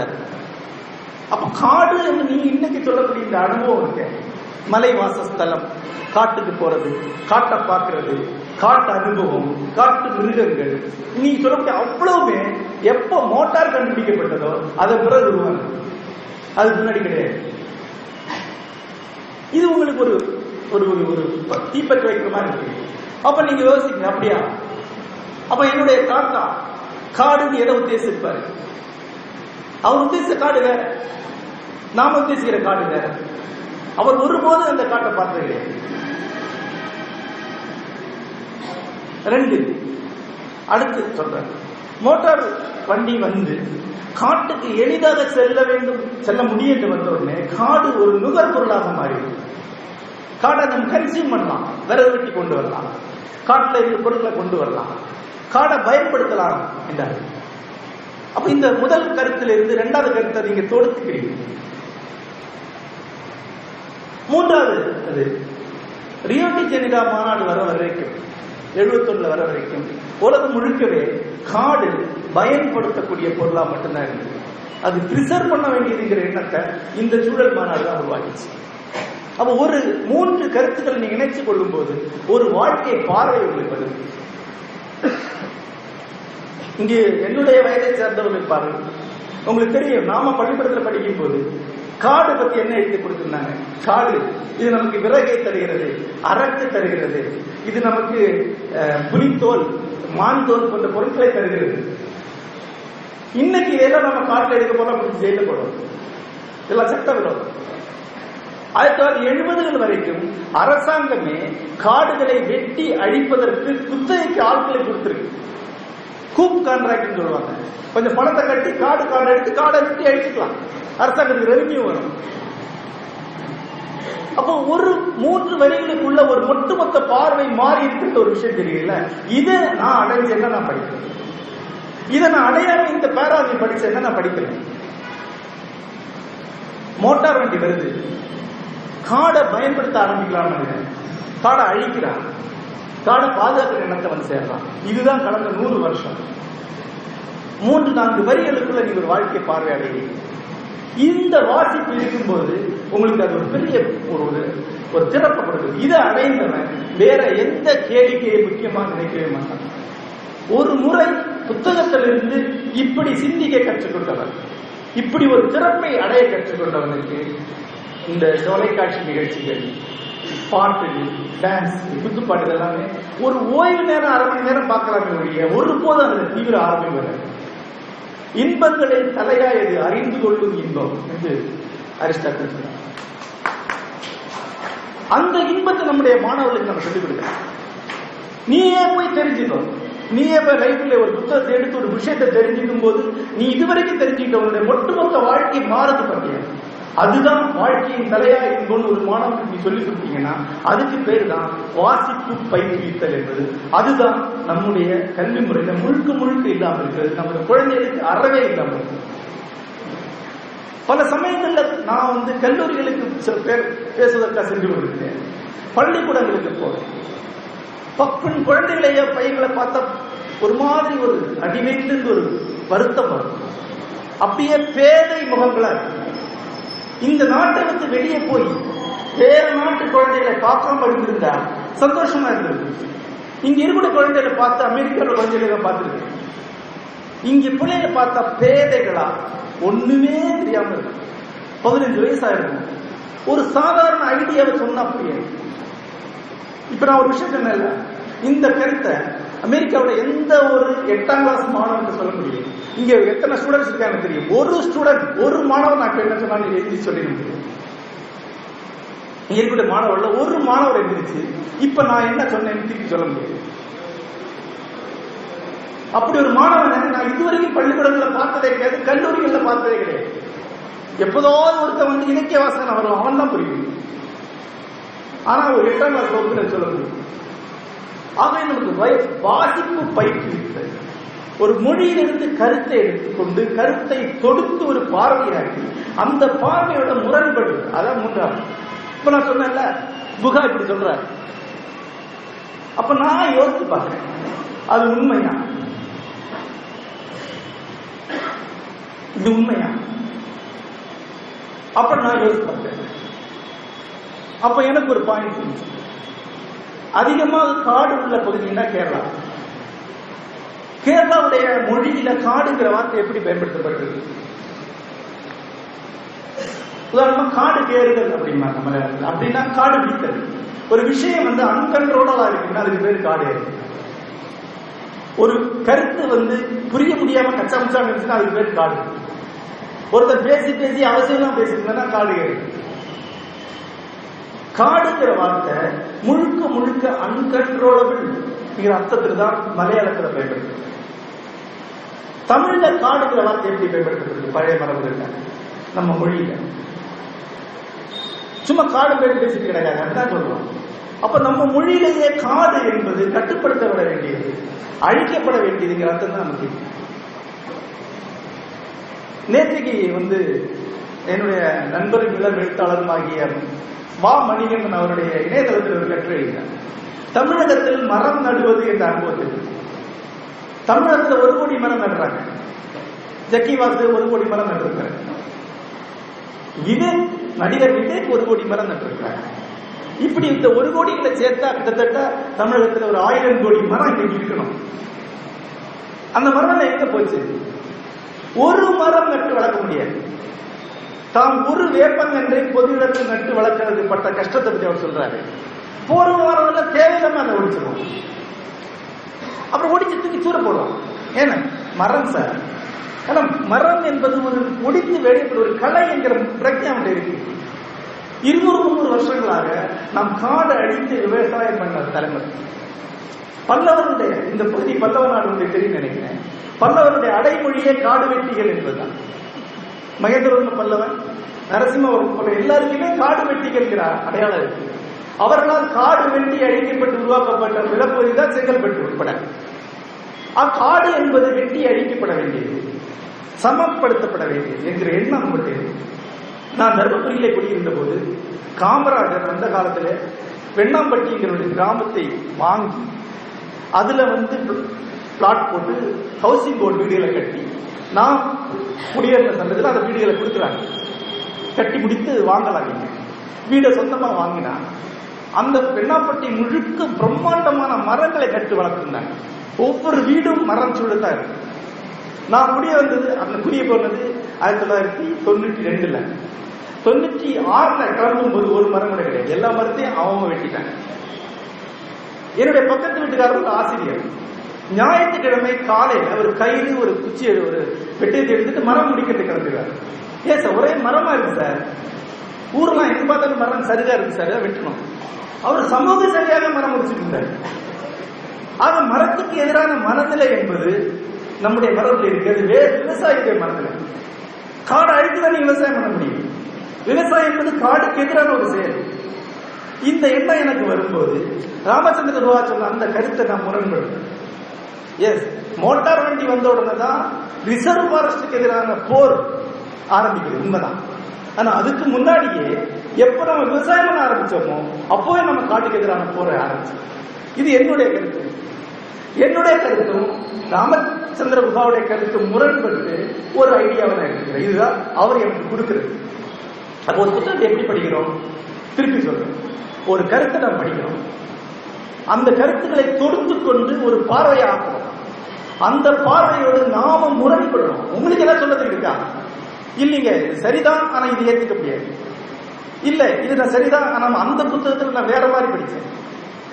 இந்த முரண்பட்டு எனக்கு ராமச்சந்திர சர்மான் நண்பர் ராமச்சந்திர குஹாவுக்கு இடையில ஒரு உரையாடல் நடக்குது. அந்த உரையாடலுடைய ஒரு விளைவாக ஒரு இடத்துக்கு நான் போய் சேர்றேன். இதுதான் ஒரு புத்தகம் எனக்கு கொடுக்குறாங்க. அது ஒரு புத்தகத்தை நீங்க படிச்சு அந்த கருத்தை எடுத்துக்கொண்டு அதை தொகுத்து ஒரு பார்வையா மாற்றி அந்த பார்வையை நீங்க பரிசீலித்து உங்க கருத்தை உருவாக்கிக்கலன்னா அந்த புத்தகத்தை நீங்க படிக்கலாம். இப்படி நீங்க படித்த புத்தகம் என்ன? கடைசியா நீங்க இப்படி படிச்ச ஒரு புத்தகத்துடைய பேர் சொன்னீங்கன்னா உங்களை நான் இலக்கிய வாசகர் அல்லது வாசகர் எந்த புத்தகம் இருந்தாலும் சரி, அந்த புத்தகத்தில் அது இருக்கீங்க அப்படின்னு நீங்க சொன்னீங்கன்னா நீங்க வாசகர் கிடையாது. அதை நீங்க ஜெராசகத்தின காட்டுறீங்க. அது நானே படிச்சுக்கிறேன். ஒரு புத்தகத்துல ஜெயகாந்தன் இப்படி சொல்றாருங்க அப்படின்னு சொன்னா அது வெறும் பதிவு தான், நினைவு பதிவு தான். இந்த புத்தகத்தில் இப்படி எல்லாம் ஐடியாஸ் எல்லாம் இருக்குங்க அப்படின்னு சொன்னீங்கன்னா வெறுமே நினைவைத்தான் நீங்க சொல்றீங்க. நினைவை சொல்வதற்கு பேர் புத்தகம் அல்ல. புத்தகங்கள் மனப்பாடம் செய்வதற்கான பொருள் அல்ல. நீ என்ன நினைக்கிறீங்க? சுந்தரகாண்ட படத்துல பெருமை கம்பன் இப்படி சொல்கிறான், சுந்தரன் இப்படி சொல்றாரு, நீ என்ன சொல்ற தங்கமணி அடிவ பையன் கேட்பான். அந்த கேள்விதான், நீ என்ன சொல்ற? இந்த புத்தகம் இப்படி சொல்லப்பட்டிருக்கு, உன்னுடைய கருத்து என்ன? புத்தகங்களை வாசிக்கிறதுல 3 படிநிலைகள், 3 வகையான புத்தகங்கள் இருக்கு. ஒரு புத்தகம் தகவல்களை சொல்லும், தகவல்களை மட்டுமே அளிக்கக்கூடிய புத்தகங்கள் இருக்கு. பல புத்தகங்கள் தகவல் அளிக்கும். சரியான தகவலை சரியான வகையில் அளிக்கக்கூடிய புத்தகம் தகவல் அளவிலேயே ரொம்ப முக்கியமான புத்தகங்கள். அது ஒரு புத்தக அளவில் தொடக்க புத்தகம் தான், ஆனா முக்கியமான. உதாரணமா ராமச்சந்திர குஹாவுடைய இந்தியா காந்திக்கு பிறகுங்கிற புத்தகம் கிழக்கு பதிப்பகம் இந்த புத்தகத்தை வெளியிட்டிருக்கு. 2 பகுதிகளாக வந்திருக்கு. என்னுடைய நண்பரின் தந்தை ஆர்.பி. சாரதி அவர்களை மொழிபெயர்த்திருக்கிறாங்க. சரளமாக மொழிபெயர்த்து அழகா படிக்கக்கூடிய முக்கியமான புத்தகம். காந்தியுடைய மரணத்துக்கு பிறகு இந்தியாவில் என்னென்ன நடந்தது என்பதை செய்தித்தாள்களில் இருந்து எடுத்து எழுதப்பட்ட புத்தகம். அவர் என்ன சொல்றாருன்னு அந்த புத்தகத்தில் கிடையாது. அவருடைய கருத்தையே சொல்லலாம், வெறும் செய்திகள் தான். ஒரு 90 வயசு தாத்தா நல்ல நினைவோட இருந்தாருன்னா, தாத்தா 1948 என்ன நடந்ததுன்னு கேட்டா அவர் 1990 வரைக்கும் என்ன நடந்ததுன்னு சொன்னாருன்னா எப்படி இருக்குமா அப்படி இருக்கிற வெறும் செய்திகள் மட்டும்தான். ஆனா அந்த செய்திகளே ஒரு பெரிய சிறப்படை. உதாரணமாக 1952 நடந்த முதல் பொது தேர்தலை பற்றின ஒரு பதிவு இருக்கு. இந்தியாவால் நடந்த அந்த பொது தேர்தல் தான் உலக வரலாற்றில் நடந்ததில் மாபெரும் பொது தேர்தல். உலக வரலாற்றிலேயே அத்தனை பேர் ஓட்டளித்த ஒரு பொது தேர்தல் அதற்கு முன்னாடி நடந்ததே கிடையாது. அவ்வளவு பெரிய தேர்தலை எப்படி நடத்தினாங்க? அந்த தேர்தலில் மிக முக்கியமான பிரச்சனை என்ன தெரியுமா? இந்தியாவின் வாக்காளர்களின் கணிசமான பேருக்கு பேர் கிடையாது, சொந்தமா பேர் கிடையாது. அவனுடைய இனக்குழுடைய பேர் தான் அவனுக்கு இருக்கும். கோண்டு அப்படின்னு ஒரு இனக்குழு இல்ல, எல்லாமே கோண்டு தான். உன் பேர் கோண்டு, நீங்க நானும் கோண்டு தாங்க, நீங்க நானும் கோண்டு தான். அவங்களுக்குள்ள மூக்கு என்ன சொல்லிப்பாங்க, தனியான அடையாளம் கிடையாது. அதாவது பரவாயில்ல, மனைவிக்கு அதுவும் கிடையாது, இன்னருடைய மனைவி தான். சொந்தமா பேர் கிடையாது, சொந்தமா நாடுங்கிற அடையாளம் கிடையாது. அந்த பொது தேர்தலில் ஒரு பயங்கரமான விஷயத்தை பண்ணாங்க. இதெல்லாம் ஒரு மாதிரி துணிஞ்சு அடிக்கிறதா. 21 வயது வந்த அத்தனை பேருக்கு ஓட்ட ஆரம்பிச்சாங்க. யோசிச்சு பாருங்க, யாருக்குன்னு கேளுங்க. கடந்த 3000 வருடங்களாக மன்னராட்சி காலத்தில் இருந்த மக்கள் அரசுன்னா என்ன, அரசாங்கம்னா என்ன, அதை எப்படி நடத்துறாங்க, எதை பத்தி எதுவுமே தெரியாத கோடிக்கணக்கான மக்களுக்கு வாக்குரிமை அளிக்கிறது. அந்த மக்கள் அதுக்கு முன்னாடி தேர்தல் இருந்தது. அதுக்கு முன்னாடி வரி கட்டுபவர்களுக்கு மட்டும்தான் வாக்குரிமை இருக்குது. கொஞ்சம் வயதானவர்களுக்கு தெரிஞ்சிருக்குன்னு நினைக்கிறேன். நிலவரியோ சொத்து வரியோ கட்டக்கூடியவர்களுக்கு மட்டும்தான் வாக்குரிமை இருந்தது பிரிட்டிஷ் ஆட்சி காலத்தில். அதுவும் கட்டுப்படுத்தப்பட்ட வாக்குரிமை. அதை நிறைய பேருக்கு எலெக்ஷனே தெரியாது. முதல் பொது தேர்தலில் பழங்குடிகள், நாடோடிகள் அப்புறம் எல்லாருக்கும் வாக்கு வந்தது. அப்ப அரசாங்கம் போய் ஒவ்வொருத்தர் சொல்லுது, தம்பி நீ யார் தெரியுமா, நீ கோண்டு, உன்னுடைய பேர் மூக்கன், நீ ஒரு தனி ஆளு, நீ கோண்டு ஜாதியில ஒருத்தனா இருக்கலாம், ஆனா நீ வேற. கோண்டு ஜாதி நேருக்கு வாக்களிச்ச கூட நீ வேற ஆளுக்கு வாக்களிக்க முடியும். அப்படியா, நான் வேற ஆளா அப்படின்னு அவன் ஷாக்காரன். இண்டிவிஜுவல் சொல்றோம் இல்லையா, தனி மனிதன். அந்த தனி மனிதனை முதல் தேர்தல் உருவாக்கி கொடுக்குது. அவனுக்கு அப்பதான் தெரியுது நான் ஒரு தனி ஆள். வெறும் தகவல் தான், ஆனா அது ஒரு பெரிய திறப்பை கொடுக்குது. இந்தியாவில் முதல் தேர்தல் எவ்வளவு பெரிய மாற்றத்தை உருவாக்குது. நேரு கன்னியாகுமரிக்கு பிரச்சாரத்துக்கு வரார். கழுத மேல ஏறி நார்த் ஈஸ்ட்ல கிழக்கு வடகிழக்கு மாவட்டங்கள் இமயமலை பகுதியில் கழுத மேல ஏறி பிரச்சாரத்துக்கு போறார். வாக்கு பெட்டிகள் பல இடங்கள்ல படகுல கொண்டு போகுது, சில இடங்கள்ல கழுத மேல கொண்டு போறாங்க, சில இடங்கள்ல ஹெலிகாப்டர்ல கொண்டு வாக்கு போடுறாங்க. இந்த தேசம் ஒரு தேர்தலால் ஒன்றிணைக்கப்படுது. ஒரே ஆளு ஒரே சின்னத்துக்கு நான் மேகாலயாவிலே ஓட்டு போடுறான், கன்னியாகுமரியில் ஒருத்தர் ஓட்டு போடுறான், பஞ்சாப்ல ஒருத்தர் ஓட்டு போடுறான். அவன் அந்த தேர்தலுடைய சித்திரமே ஒரு பெரிய தரிசனத்தை உருவாக்கும். வெறும் தகவல் அளிக்கக்கூடிய ஒரு புத்தகம் அப்படிப்பட்ட ஒரு பெரிய சித்திரத்தை உருவாக்கும். உங்களுடைய இந்தியா சம்பந்தமான பார்வையை அது மாற்றியமை. நீங்க நினைச்சிட்டு இருக்கக்கூடிய வரலாற்றே அது மாற்றமே. வெறும் தகவல் அவன் சொல்றாரு, கருத்து சொல்லல. இன்னும் சில நூல்கள் கருத்துக்களை சொல்லக்கூடிய நூல்கள். அந்த கருத்துக்கள் தான் நீங்க முரண்பட்டு மோதி விவாதிக்கலாம். அதான் முதல்ல சொன்ன புத்தகம் ராமச்சந்திர சர்மாவுடைய புத்தகம். அந்த புத்தகம் சில கருத்துக்களை சொல்லுது. அந்த கருத்துக்களை நீங்க பரிசீலிக்க. சில புத்தகங்கள் ஒட்டுமொத்தமான ஒரு வாழ்க்கை பார்வையை முன்வைக்கும். தமிழ் மொழிபெயர்க்கப்பட்ட வந்த புத்தகம் தான் சொல்லணுங்கிறதுனால ஒரு புத்தகத்தை சொல்றேன். கன்ஸ், ஜெம்ஸ் அண்ட் ஸ்டீல், துப்பாக்கிகள், கிருமிகள் மற்றும் இரும்பு. பேராசிரியர் ஜாவேட் டைமண்ட் அவருடைய புத்தகம். பிரபாகரன் அவருடைய மொழிபெயர்ப்பு தமிழ்ல இருக்கு. ஒரு உலக அளவில் சிந்தனையில ஒரு பெரிய திருப்பத்தை உருவாக்கின புத்தகம். அந்த புத்தகத்துல ஒரு முக்கியமான கேள்வியை முன்வைக்கிறார். உலகம் நாகரீகம் நீங்க சொல்லக்கூடிய அனைத்துமே, உலக நவீன நாகரீகம், நவீன பண்பாடு நீங்க சொல்லக்கூடிய அனைத்துமே ஆசியா, வடக்கு அரேபியா, ஆப்பிரிக்கா, ஐரோப்பா, அந்த 3 கண்டங்களிலோடு முடியுது. ஐரோப்பா, வடக்கு ஆப்பிரிக்கா, ஆசியா, இந்த 3 நிலப்பகுதிகளில் உருவானதுதான் மதங்கள், பண்பாடுகள், தொழில்நுட்பங்கள். இன்றைக்கு நீங்க என்னதான் சொல்றீங்க, எல்லாமே மற்ற கண்டங்கள் எல்லாமே இந்த பகுதியால் ஆக்கிரமிக்கப்பட்டிருக்கின்றன. அமெரிக்கா, தென்னாப்பிரிக்கா, ஆஸ்திரேலியா அனைத்துமே இங்கிருந்து போய் பிடிச்சிருக்காங்க. இந்த மேலாதிக்கம், இந்த மேலதிகம் எப்படி வந்தது அப்படின்னு கேட்கிறாங்க. ஏன் ஆப்பிரிக்காவில் ஒரு பெரிய பண்பாடு உருவாகி வரல? ஏன் ஆஸ்திரேலிய மக்கள் ஒரு மாபெரும் பண்பாடை உருவாக்கல? ஏன் தென் அமெரிக்காவில் அங்குள்ள ரெட் இண்டியன்ஸ் ஒரு உயர்ந்த பண்பாடை உருவாக்கல? இந்த கேள்வியை ஆஸ்திரேலியா பகுதியை சேர்ந்த ஒரு தீவில் இருந்து ஒரு பழங்குடி கேட்கிறார். ஏன் கடவுள் உங்களுக்கு மட்டும் எல்லாத்தையும் கொடுக்கிறார், எங்களுக்கு ஒண்ணுமே கொடுக்கல அப்படின்னு கேட்கிறார். அந்த கேள்விக்கான விடையை தான் அவர் தேடி போறார். அதுக்கு அவர் ஒரு பதில் சொல்றார். அந்த பதில் பாருங்க, மனித வரலாற்று முக்கியமான கேள்வி. எல்லாமே இந்த பதில் தான். ஏன் என்று கேட்டா, அதுக்கு அவர் சொல்லக்கூடிய பதில் முழுக்க முழுக்க ஜியாலஜி, நிலவியல் சார்ந்தது. மனிதர்கள் வாழ்க்கைக்குடைய சூழல், நில அமைப்பு தான் அதுக்கு முக்கியமான காரணம். என்ன காரணம்னா, ஒண்ணு இது இப்படி இருக்கு, நெடுஞ்சுவாட்டில் இருக்கு பூமி. ஆகவே ஒரே ஒரே பூமி தளத்தில் இருக்கு, ஒரே டெம்பரேச்சர்ல இருக்கு. ஏறத்தாழ ஒரு செடி இங்கே அங்க போக முடியும், அங்கே ஒரு செடி இங்கே வர முடியும்.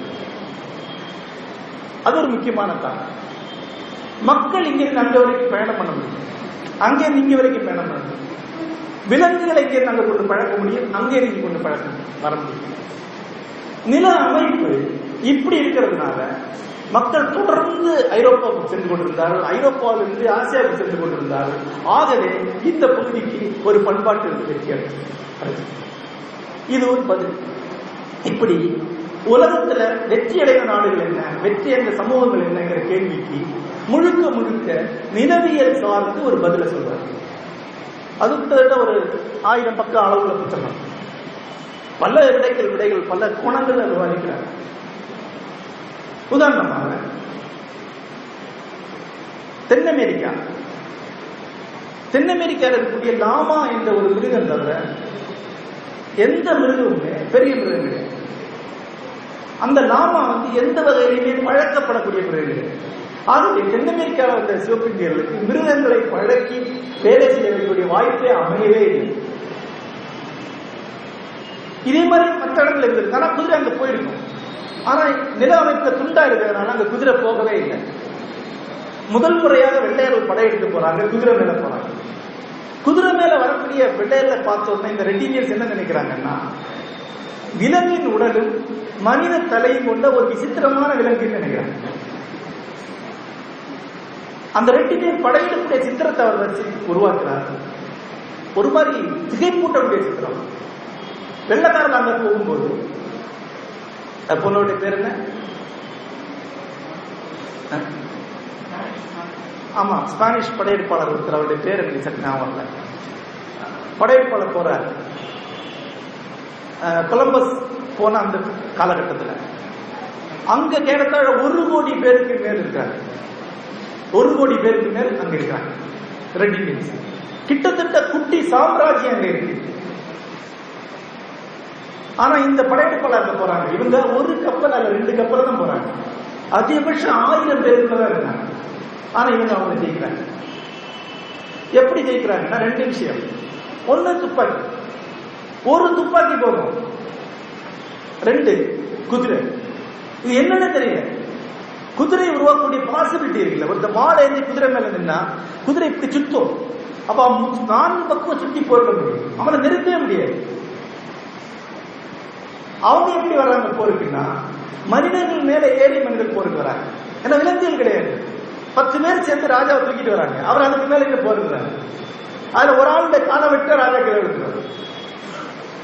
அப்போ தொழில்நுட்ப அளவுல விலங்குகள், கருவிகள் எல்லாமே வேற மாதிரி இருக்கு. அப்போ அவங்களால 1 கோடி பேரை சர்வசாதாரணமாக 30,000 20,000 ஆட்களை ஜெயிச்சு அந்த ராஜ்யத்தை மொத்தமாக அவங்களை பெரும்பாலான ஆட்களை கொன்றே ஒழிச்சுட்டாங்க. இன்னைக்கு உலக அளவில் மிக குறைவான ரெட்டினியன்ஸ் எஞ்சி இருக்காங்க.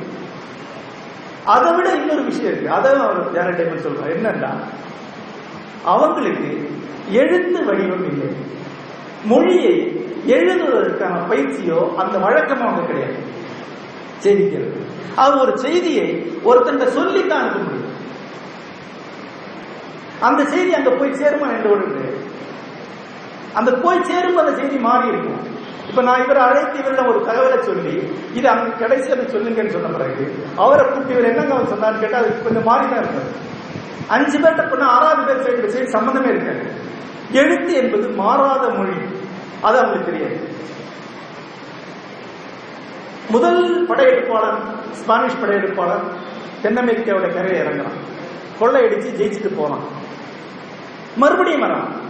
முன்னாடி வந்த தகவல் வந்து சேரவே இல்லை.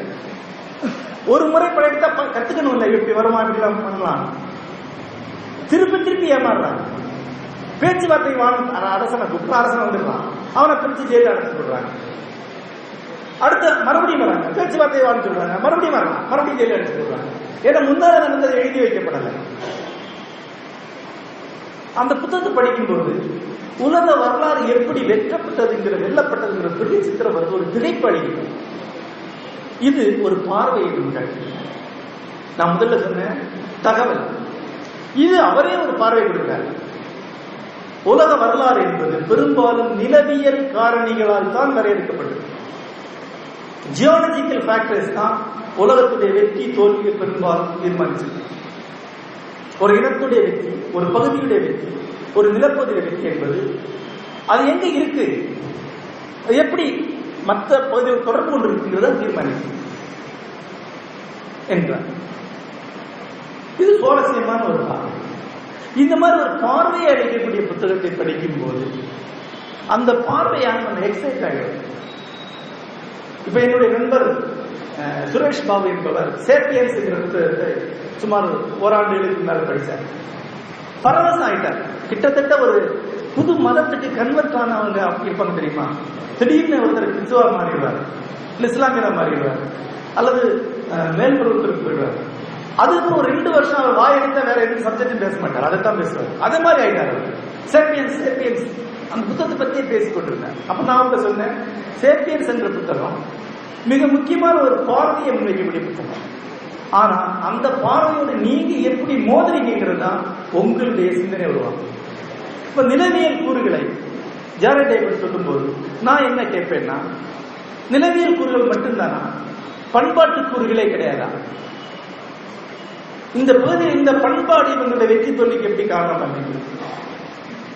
ஒரு சின்ன கேள்வி கேட்கலாம். உலகத்தை வெற்றி கொண்ட மகத்தான நாடுகள் எல்லாமே ஏன் குட்டி தீவுகளா இருக்கு? இதை யோசிச்சு பார்த்திருக்கீங்களா?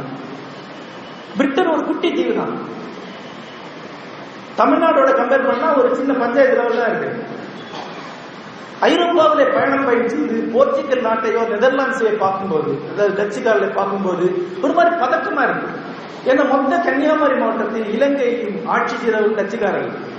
நெதர்லாண்ட்ஸ் வெறும் 40 நிமிஷத்துல கார்ல கடந்து வந்துட்டோம், நாட்டே கடந்துட்டோம், அவ்வளவுதான். இவ்வளவு குட்டி நாடுகள் எப்படி உலகத்தை ஆட்சி செய்யுது? ஜப்பான் ஏன் ஆட்சி செய்யுது? முக்கியமா ஹாலந்து அதே மாதிரி. ஏன்? அது பண்பாட்டு காரணம். நிலம் கம்மியா இருக்குங்கிறது உணர்வே அவனுக்கு ஒரு அக்ரெசிவ் தன்மை கொடுக்குது. நமக்கு ஏரியா கம்மி, நம்ம போய் ஜெயிக்கணுங்கிற எண்ணத்தை கொடுக்குது. ஆனா சீனாக்காரனுக்கு நமக்கு தான் இருக்க ஏரியா பார்த்துக்கலாம் ஒரு மிதப்பு வந்துருக்கு. பண்பாட்டு ரீதியாக ஒரு சோர்வு வருது. பண்பாட்டு ரீதியாக அவன் ஒன்றா இருக்க முடியாது. இந்தியா வரலாற்று காலம் முழுக்க தனக்குள்ளே சண்டை போட்டு, சீனா வரலாற்று காலம் முழுக்க தனக்குள்ளே சண்டை போட்டு. இந்தியாவும் சீனா வெளியே போய் படையெடுத்து எங்கேயும் பிடிக்கவே இல்லை, இடம் பிடிக்கவே இல்லை. ஆனா குட்டி நாடுகள் தங்களை ஈஸியா ஒன்னா சேர்த்து அவங்க படையெடுத்து போய் உலகத்தை பிடிக்கிறாங்க. பிரிட்டன் மாதிரியான அவ்வளவு சின்ன நாடு உலகத்தை ஆண்டது என்று நினைச்சு பார்த்தா அது உலக வரலாற்றில் ஒரு மனிதகுல வரலாற்று பெரிய ஆச்சரியம். இன்றைக்கு போய் இங்கிலாந்துல சுத்தி பார்க்கும்போது நீயாடா இந்த இவ்வளவு பெரிய ஆண்ட, எவ்வளவு பெரிய நாடு, பயணம் போனாலே 5 நாள் 10 நாள் போகுது, நீ எங்களை 200 வருஷம் ஆண்டுட்டே ஒரு பதக்கம், ஒரு மாதிரி ஆற்றாமை நினைச்சு பார்க்க முடியாது. ஆனா அது ஒரு பண்பாட்டு அம்சம். அந்த அம்சம் ஜாரட் டேவிட் புத்தகத்துல கிடையாது. ஜாரட் டேவிட் பாத்தீங்கன்னா, சார் நீங்க சொல்ல நான் ஒத்துக்கிறேன், ஆனா இந்த அம்சத்தை நீங்க எப்படி நினைக்கிறீங்க? ஒரு இனத்திற்கு அக்ரெசிவ் படையெடுக்கும் தன்மை, வெற்றி கொள்ள வேண்டிய வெறி வரும்போது இன்னொரு இனத்திற்கு பண்பாட்டு ரீதியாக இல்லாமல் இருக்கலாம் இல்லையா என்று கேட்பேன். அவருக்கு அதுக்கு ஒரு பதில் சொல்லுவார், எனக்கு தெரியும். அந்த அக்ரெசிவ் தன்மையே நிலவியல் காரணத்தால் வந்து அவர் சொல்லுவார். ஆனா இப்ப நான் எப்படி அவர்கிட்ட உரையாடலுக்கு தயாராகிறேன், அவரும் நான் எப்படி பேசிக் கொள்வோம் என்பதுதான் ஒரு புத்தகத்தை நான் படிக்கிறதுக்கான சரியான. இப்படி ஒரு புத்தகத்தை 6 மாசத்துக்கு ஒரு முறை படித்தா போதும், 6 வருஷத்துல உங்களால ஒரு சிந்தனையாளரா ஆகணும். இது இப்படி படிக்கிறதுக்கான பயிற்சியை தான் நம்முடைய கல்வி நிலையங்களை சொல்லி கொடுக்கும். அடுத்தபடியா இன்னொரு படிப்பு, அந்த படிப்பு படித்த பிறகு படிப்பு. ஜெயகாந்தன் எனக்கு தெரிஞ்சு ஒரு புத்தகத்தை படிச்சு நான் பார்த்ததே கிடையாது. நான் என்னுடைய புத்தகத்தை கொண்டு கொடுத்தேன், வாங்கி வச்சுட்டு அதை படிச்சா ரொம்ப நாள் கழிச்சு பொதுவாக படிக்கிறது. அவருடைய படிப்பு எல்லாமே ஒரு குறிப்பிட்ட வயதுக்குள்ள முடிஞ்சிருச்சு. திருக்குறள், வள்ளலார், தாய்மானவர், சித்தர் பாடல்கள் என்று அவருக்கு படிப்பு இருக்கு. இது எல்லாமே மூளைக்குள்ளதான் இருக்கு. புத்தகமே கிடையாது அவர் வீட்டில். ஆத்திராவசரத்துக்கு பல்பொடி மடிக்கிறது கூட புக் இருக்காதுன்னு நினைக்கிறேன் அவர் வீட்டில். ஆனா மூளைக்குள்ள இந்த புத்தகங்கள் இருக்கு. பெரும்பாலான பாடல்கள் மனப்பாடமா இருக்கு. அப்புறம் அந்த புத்தகங்களுக்குள்ள அவர் ஒரு இணைப்பை போட்டுட்டே இருக்கார். நான் யோசிப்பேன், ஒரு பெரிய சிலந்தி மண்டைக்குள்ள இருக்கு, அதை அப்படியே பறந்து போய் இப்படி இணைச்சி இப்படி இணைச்சி திருக்குறளுக்கும் வள்ளலார் கடையில் ஒரு இணைப்பு போட்டுறாங்க. இந்த இணைப்புகளை அவர் போட்டு போட்டு போட்டு ஒரு வலை மாதிரி பிடிக்கிட்டே இருக்கிறார். அது 2 பஃப் கஞ்சா எடுத்துட்டாருன்னா அந்த வலை ரொம்ப ஃபாஸ்டா ஆரம்பிச்சு. நான் எவ்வளவு அனுபவங்கள் அவர்கிட்ட. எப்படி அந்த வலையை அவர் நெய்து கொண்டு போறாருங்கிறது ஒரு அசாதாரணமான அது ஒரு முக்கியமான வாசிப்பு நண்பர்களே. வாசித்த நூல்களை திருப்பி ஒன்றுக்கொன்று இணைத்து வாசிப்பது இன்டர்டெக்சுவாலிட்டின்னு சொல்லுவாங்க. பிரதி மூடு பிரதித்தன்மை சொல்லுவாங்க. வேற வேற பிரதிகளை வேற வேற நூல்களை ஒன்றுக்கு இணைச்சு படிக்கிறது. ஒரு சம்பவம் இன்றைக்கு காலையில் சொல்லிக் கொண்டிருந்தேன். ஜெயகாந்தன் வழக்கம் போல வரார், இருக்கிறார், 4 முன்னாடி இருக்கிறாங்க, மீசை தலைவரா. அப்புறம் எங்கேயோ ஏதோ பேச்சு போச்சு. அன்பிலார் எல்லாம் தலைமுக்குரிய அன்புடையா என்பும் உரியர். அதான் கம்பீரமா சொல்லுவார். அப்புறம் மீசை அவரோட என்ன, அன்பிலார் எல்லாம் தலைமுக்குரிய அன்புடையா என்பும் உரியர் பிறகு. அன்பில்லாதவங்க எல்லாத்தையும் தனக்குன்னு வச்சுக்குவாங்க. அன்பு உள்ளவங்க தங்கள் எலும்ப கூட பிறகு கொடுத்துருவாங்க. ஒன்னேப்பா எலும்ப பிறகு கொடுத்துடுறான், அதை வச்சு என்ன பண்ணுவோம் அப்படின்னு.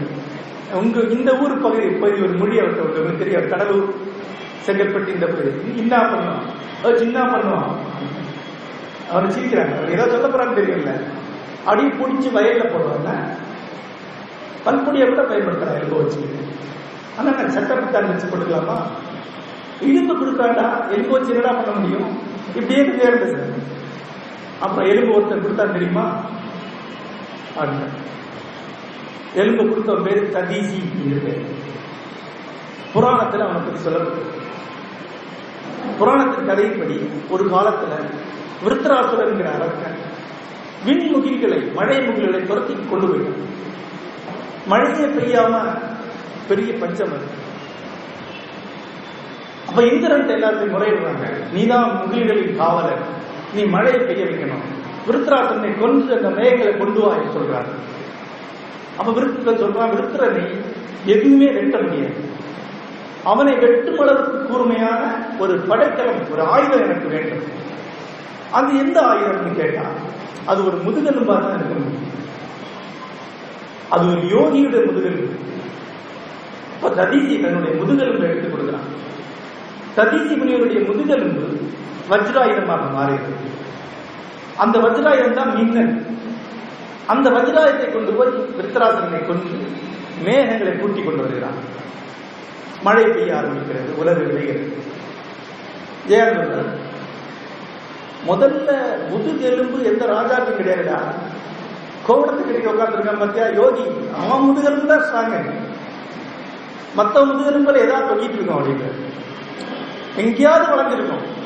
ஆனா எங்கும் விளையாத முதுகெலும்பு ஒரு யோகிட்டு இருக்கு. அதை எடுத்து கொடுத்தான். கொடுத்த மட்டும் போதாதா, அது மழையா பெய்யணும், நெல்லா விளையணும், 1000 பேர் சாப்பிடணும். அன்பு அது மழையா பெய்யணும். அப்பதான் அது அன்பு. நீ உன் பிள்ளைக்கு வச்சிருக்கிற அன்பா என்ன? அது பேர் பற்று. விடற்குரியது பற்று, துறப்பதற்குரியது பற்று, எய்துவதற்குரியது அன்பு, வெல்வதற்குரியது அன்பு. அது வேற, இது வேற. நீ உன் பிள்ளைக்கு வச்சிருக்கிறதுக்கு பேர் அன்பு கிடையாது. நீ அன்பான தந்தைன்னு சொல்லாது, அன்பான அப்பான்னு சொல்லாது, அவனுக்கு பிள்ளை மேல பற்று இருக்குன்னு சொல்லு. அன்பு என்பது பிறர்க்குரியது. என்பும் உரிய பிறர்க்கு, என்பும் உரிய தன் பிள்ளைக்கு இல்லை. அப்புறம் மறுபடியும் மீச எப்படி கண் இப்படி தாழ்ந்து போகுது, தோல் இப்படி இப்படியா. அப்புறம் அறத்திற்கு அன்பு சார்ந்த இருந்த அறிவிடா, மரத்திற்கு மத்திய துணை. ஏதோ அறத்துக்கு தான் அன்பு துணையா இருக்குங்களா, மரத்துக்கு அதுதான் துணை. ஆயுதங்களில் மிக கூர்மையான ஆயுதம் எது? அன்புடையவனுடைய முதுகெலும்பு. வேறு எதுவும் வெட்டாது, அது வெட்டுது.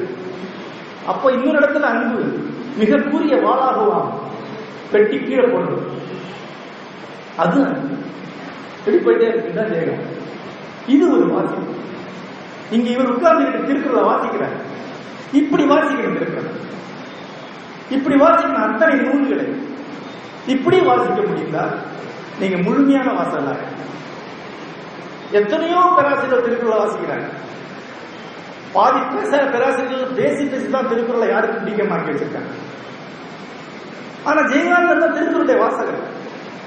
திருக்குறள் அவர் போகக்கூடிய தூரத்தை பாருங்க. திருக்குறள் அவர் எவ்வளவு தூரம் பயணம் பண்ணி போய் அங்கு நிற்கிறார். அங்கதான் வள்ளுவர் நிற்கிறார். அங்க வள்ளுவர் நின்று இருந்தாருண்டா, தம்பி வாங்க நான் எழுத நீங்க படிச்சிட்டீங்கன்னு சொல்லுவாரு. ஒரு நூலுடைய நாம் நிகழ்த்தக்கூடிய உரையாடல் நம்ம எங்க கொண்டு சேர்க்கிறது என்பது ரொம்ப முக்கியமான. நூல்களை வாசிக்கிறது, நூல்களை இணைத்துக் கொள்வது, நூல்களில் இருந்து ஒரு பயணத்தை மேற்கொள்வது. அது ஒருவேளை இங்க இருக்கிற இளைஞர்களால் உடனடியாக முடியாம இருக்கலாம். ஆனா அது ரொம்ப முக்கியமானது. இப்படிப்பட்ட வாசிப்பு இருந்தால்தான் அது வாசிப்பு. இந்த வாசிப்புக்கு அப்பால் ஒரு வாசிப்பு இருக்கிறது. அதை பற்றி தான் இரண்டாவதாக சொல்ல வருகிறேன். அதுதான் இலக்கிய வாசிப்பு. இப்ப சந்தன மரம் இருக்கு. அந்த மரம் தானா வேர்ல இருந்து விட்டு மண்ணில் இருந்து சத்துக்களை எடுத்துக்கொள்ள, வேற மரங்கள்ல இருந்துதான் அது சத்துக்களை எடுத்துக்கொள்ள. அது மாதிரி இலக்கிய வாசிப்பு என்பது வேற வாசிப்புகளின் அடிப்படையில் நடத்தக்கூடிய ஒன்று. அது மெட்டா ரீடிங் என்று சொல்லலாம். வாசிப்பின் மீதான வாசிப்பு. ஒரு புத்தகத்தை நீங்க படிக்கும்போது நான் சொன்னேன், ஒரு கருத்துக்களை எடுத்துக்கிறீங்க, அதை தொகுத்துக்கிறீங்க, ஒரு பார்வையை மாற்றிக்கிறீங்க, அந்த பார்வையோட உரையாடுறீங்க, அந்த உரையாடலிருந்து உங்கள் தரப்பை உருவாக்கிக்கிறீங்க, அந்த தரப்பை மீட்டி மீட்டி நெடுந்தூரம் நீங்க செல்றீங்க. இது புத்தக வாசிப்பு. இவ்வளவு புத்தகம் வாசிக்கக்கூடிய ஒருவர் ஒரு இலக்கியத்தை வாசிக்க முடியும்னு சொல்ல முடியாது. தமிழகத்துல எனக்கு மிகப்பெரிய மரியாதைக்குரிய பேரறிஞர் என்று பல பேரை தெரியும். அவங்கள ஒரு நல்ல சிறுகதையை படிக்கிறீங்க, ஒரு நாவல் படிச்சா அவங்களுக்கு புரியாது. ஏன்னா இது வேற வாசிப்பு. இது வாசிப்பின் மீதான அடுத்த கட்ட வாசிப்பு. இந்த வாசிப்பு என்பது முதல் விஷயம், உங்களுடைய லாஜிக்க தர்க்க புத்தி அதுல கொண்டு போடணும். அது போட்டோன்னே அந்த புத்தகம் இல்லாம. இப்ப நான் சொன்ன ததீசி முனிவருடைய முதுகெலும்பு சொன்ன உடனே அதே போல முதுகெலும்பு உரிய எடுக்க முடியும் அப்படின்னு கேட்டான்னு வச்சுங்க. முதுகெலும்பு தனித்தனியா தானே இருக்கும், ஒன்னா ஆகாது அப்படின்றத கேட்டான்னு வச்சுங்க. தம்பி நீங்க இலக்கியம் படிக்க வேண்டாம், உங்க தொழில் வேற வளரும். ஏன்னா அது உருவத கதை, அது ஒரு உருவத்தை தான் சொல்லுது. ஒரு கற்பனை. அந்த கற்பனை எதை சொல்லுதுன்னு தான் முக்கியமே ஒழிய அந்த கற்பனை இருக்கிற தர்க்க ஓட்டைகள் அல்ல. அந்த தர்க்கத்துல செயல்படும், அது வேற தர்க்கத்துல செயல்படும். அப்ப ஒரு இலக்கிய படைப்பை படிக்கிறதுக்கு சில படிநிலைகள். ஒன்று சஸ்பென்ஷன் ஆஃப் டிஸ்பிலீஃப் என்பதை ஆங்கிலத்தில் சொல்வாங்க. அவநம்பிக்கையை ஒத்தி வைத்தல். பொன்னியின் செல்வன் நீங்க படிக்க எடுத்தீங்கன்னா இப்படி நடந்திருக்குமா, கொஞ்சம் கீழே தானே விடுறாரு அப்படி நீங்க நினைச்சீங்கன்னா பொன்னியின் செல்வன் உங்களுக்கு முடியும். உங்களுடைய அவநம்பிக்கையை ஒத்தி வைத்துதான் நீங்க அதை படிக்கணும். அதை நீங்க நம்பணும். இது வாழ்க்கை, இப்படி வாழ்க்கை இருக்காங்க, இது வாழ்க்கையை நான் படிக்கிறேன் நம்பணும். அந்த பயிற்சி மிக முக்கியமானது. நீங்க பார்க்கலாம், குழந்தைங்களை கூப்பிட்டு கதை சொல்ல ஆரம்பிச்சீங்கன்னா, 5 குழந்தைய கூப்பிட்டு ஒரு கதை சொல்றீங்கன்னா அதுல 2 குழந்தையோட கதை கேட்டு மாறிடும். பயங்கரமான காடு அப்படி சொல்ல அந்த குழந்தை கண்ணு மாறிடும், அந்த குழந்தை காடை பார்த்துருச்சு. இன்னும் 2 குழந்தை அவ்வளவு பெரிய காடா அப்படின்னு கேஷுவலா கேட்கும். அது கதைக்கு வரவே இல்லை, காடுங்கிற வார்த்தை தான் அதுக்கு தெரியும். கற்பனை வழியாக அந்த வாழ்க்கைக்குள்ள போறதுதான் முக்கியம். அதான் லிவிங் இன் எக்ஸ்பீரியன்ஸ் சொல்லுவாங்க. நீங்க ஒரு படைப்புக்குள்ள போய் உண்மையிலேயே வாழ்ந்த அனுபவத்தை பெற்றால்தான் அது இலக்கிய ரசனை. மிக மிக பரபரப்பான வாழ்க்கை கொண்ட ஒரு மனிதனை எடுத்து பாருங்க. ஒரு செகண்ட் கூட நிற்காத பரபரப்பான வாழ்க்கை. அவன் ஒரு 50 வயசுல தன்னுடைய அனுபவங்களை தொகுத்து பார்த்தா எவ்வளவு அனுபவம் இருக்கும்? ஒரு 200 அனுபவம் இருக்கும். சொல்ல முடியாது. நம்மள மாதிரி நம்மள மாதிரி சொல்ல அப்படி கிடையாது. உங்களை மாதிரியான மாச சம்பளக்காரங்க, வெந்ததை திண்டி வேண்டாம் சார்ஜ் செலுத்தக்கூடியவங்க, ஒரு நாளைக்கு ஆபீஸுக்கு கிளம்பி வீட்டுக்கு போய் வீட்டுல இருந்து ஆபீஸுக்கு வந்து வாழ்க்கை இருக்கக்கூடியவங்களுக்கு 50 வயசுல திரும்பி பார்த்தா 5 அனுபவங்களை சொல்றதுக்கு பண்ணிருக்காங்க. அதனாலதான் பாத்தீங்கன்னா இந்த ஓய்வு பெற்றவர்களை போல அனுப்பூட்டவர்களே கிடையாது. என்னுடைய அவர் வீட்டு பக்கத்துல இந்த ஓய்வு பெற்றோர் குழுமங்கள் இருக்கு, சேர்ந்து பேசிட்டே போவாங்க. நான் சில சார் பின்னால போவேன், சொல்லிட்டு போவாங்க. அந்த ஜியோவில் நான் ஒரு கையெழுத்து போட்டேன். கலெக்டர் சொன்னாரு, பிரமாதமான கையெழுத்து, நீ இந்த விஷயத்தை அங்க சொல்லலாம் அப்படின்னா. இந்த சம்பவம் 1962 இருக்கு. இவருக்கு அதான் சொல்றதுக்கு இருக்கு. மொத்த வாழ்நாள்ல இவர் போட்ட 5 கையெழுத்து தான் இவருடைய சம்பவம். ஒரு வயசானவர்கிட்ட நீங்க பேச ஆரம்பிச்சீங்கன்னா ஒரு வாரத்துக்கு அப்புறம் அவர் சொன்னதே திரும்ப சொல்ல ஆரம்பிச்சாரு. மனிதனுக்கு வாழ கிடைத்த வாழ்க்கை மிக குறுகிறாங்க. நான் ஒரு வருஷத்துல 3 முறை இந்தியா முழுக்க சுற்றி வரேன், உலகம் முழுக்க சுற்றி இருக்கேன், விதவிதமான அனுபவங்களுக்கு வந்திருக்கேன். அப்பவும் எனக்கு கிடைச்ச வாழ்க்கை ரொம்ப சின்ன. அப்போ உங்களுக்கு புனைகிறத நீங்க கதை படிக்க ஆரம்பிச்சீங்கன்னா உங்களோட வாழ்க்கை விரியுது. கற்பனையில நீங்க எங்கேயோ வாழ்க்கை. 11ஆம் நூற்றாண்டு நடந்த ஒரு போர்ல நீங்க ஈடுபட முடியும். நீங்க வாரம்பீஸ் டால்ஸ்டாயோட வாரம்பீஸை படிச்சீங்கன்னா தூத்துர் பிரதேசத்துல ஒரு பனிப்புயல மாட்டிக்க முடியும். யூரி பலாயனுடைய கதையை படிச்சீங்க. போர்ல எத்தனை பேர் நீங்க போர்ல ஈடுபட்டிருக்கீங்க? ஆனா போர் கதை ஒன்று படிச்சீங்கன்னா நீங்க நிஜமாவே போர்ல ஈடுபட்டிருக்கீங்க. அங்க அந்த படைப்பிட்ட இந்த புனைகதை, இந்த கதை என்ன சொல்ல வருகிறதுங்கிற கேள்வி கேட்க கூடாது. அது எதையும் சொல்ல வரல, உனக்கு ஒரு வாழ்க்கை அனுபவத்தை தான் கொடுக்குது. அந்த வாழ்க்கை அனுபவத்திலிருந்து நீங்க பெற்றுக்கொள்ளலாம். நீ ரோட்ல போறீங்க, ஒரு விபத்து நடக்குது. அந்த விபத்தை பத்தி நீங்க யோசித்து இந்த விபத்துக்கு என்னென்ன காரணங்கள் கண்டுபிடிக்கிறது வேற, அந்த விபத்தை இந்த காரணங்களாக நடந்ததுன்னு சொல்றது வேற.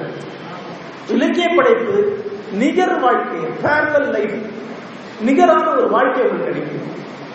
இலக்கியம் படிக்கிறவனுக்கு பழைய ஜப்பானிய பெட்டிகள் மாதிரி ஒரு பெட்டியை திறந்து அதுக்குள்ள இன்னொரு பெட்டி, இன்னொரு பெட்டி, இன்னொரு பெட்டி, அது மாதிரி ஒரு வாழ்க்கைக்குள்ள 100 வாழ்க்கை அவனுக்கு அமையும்.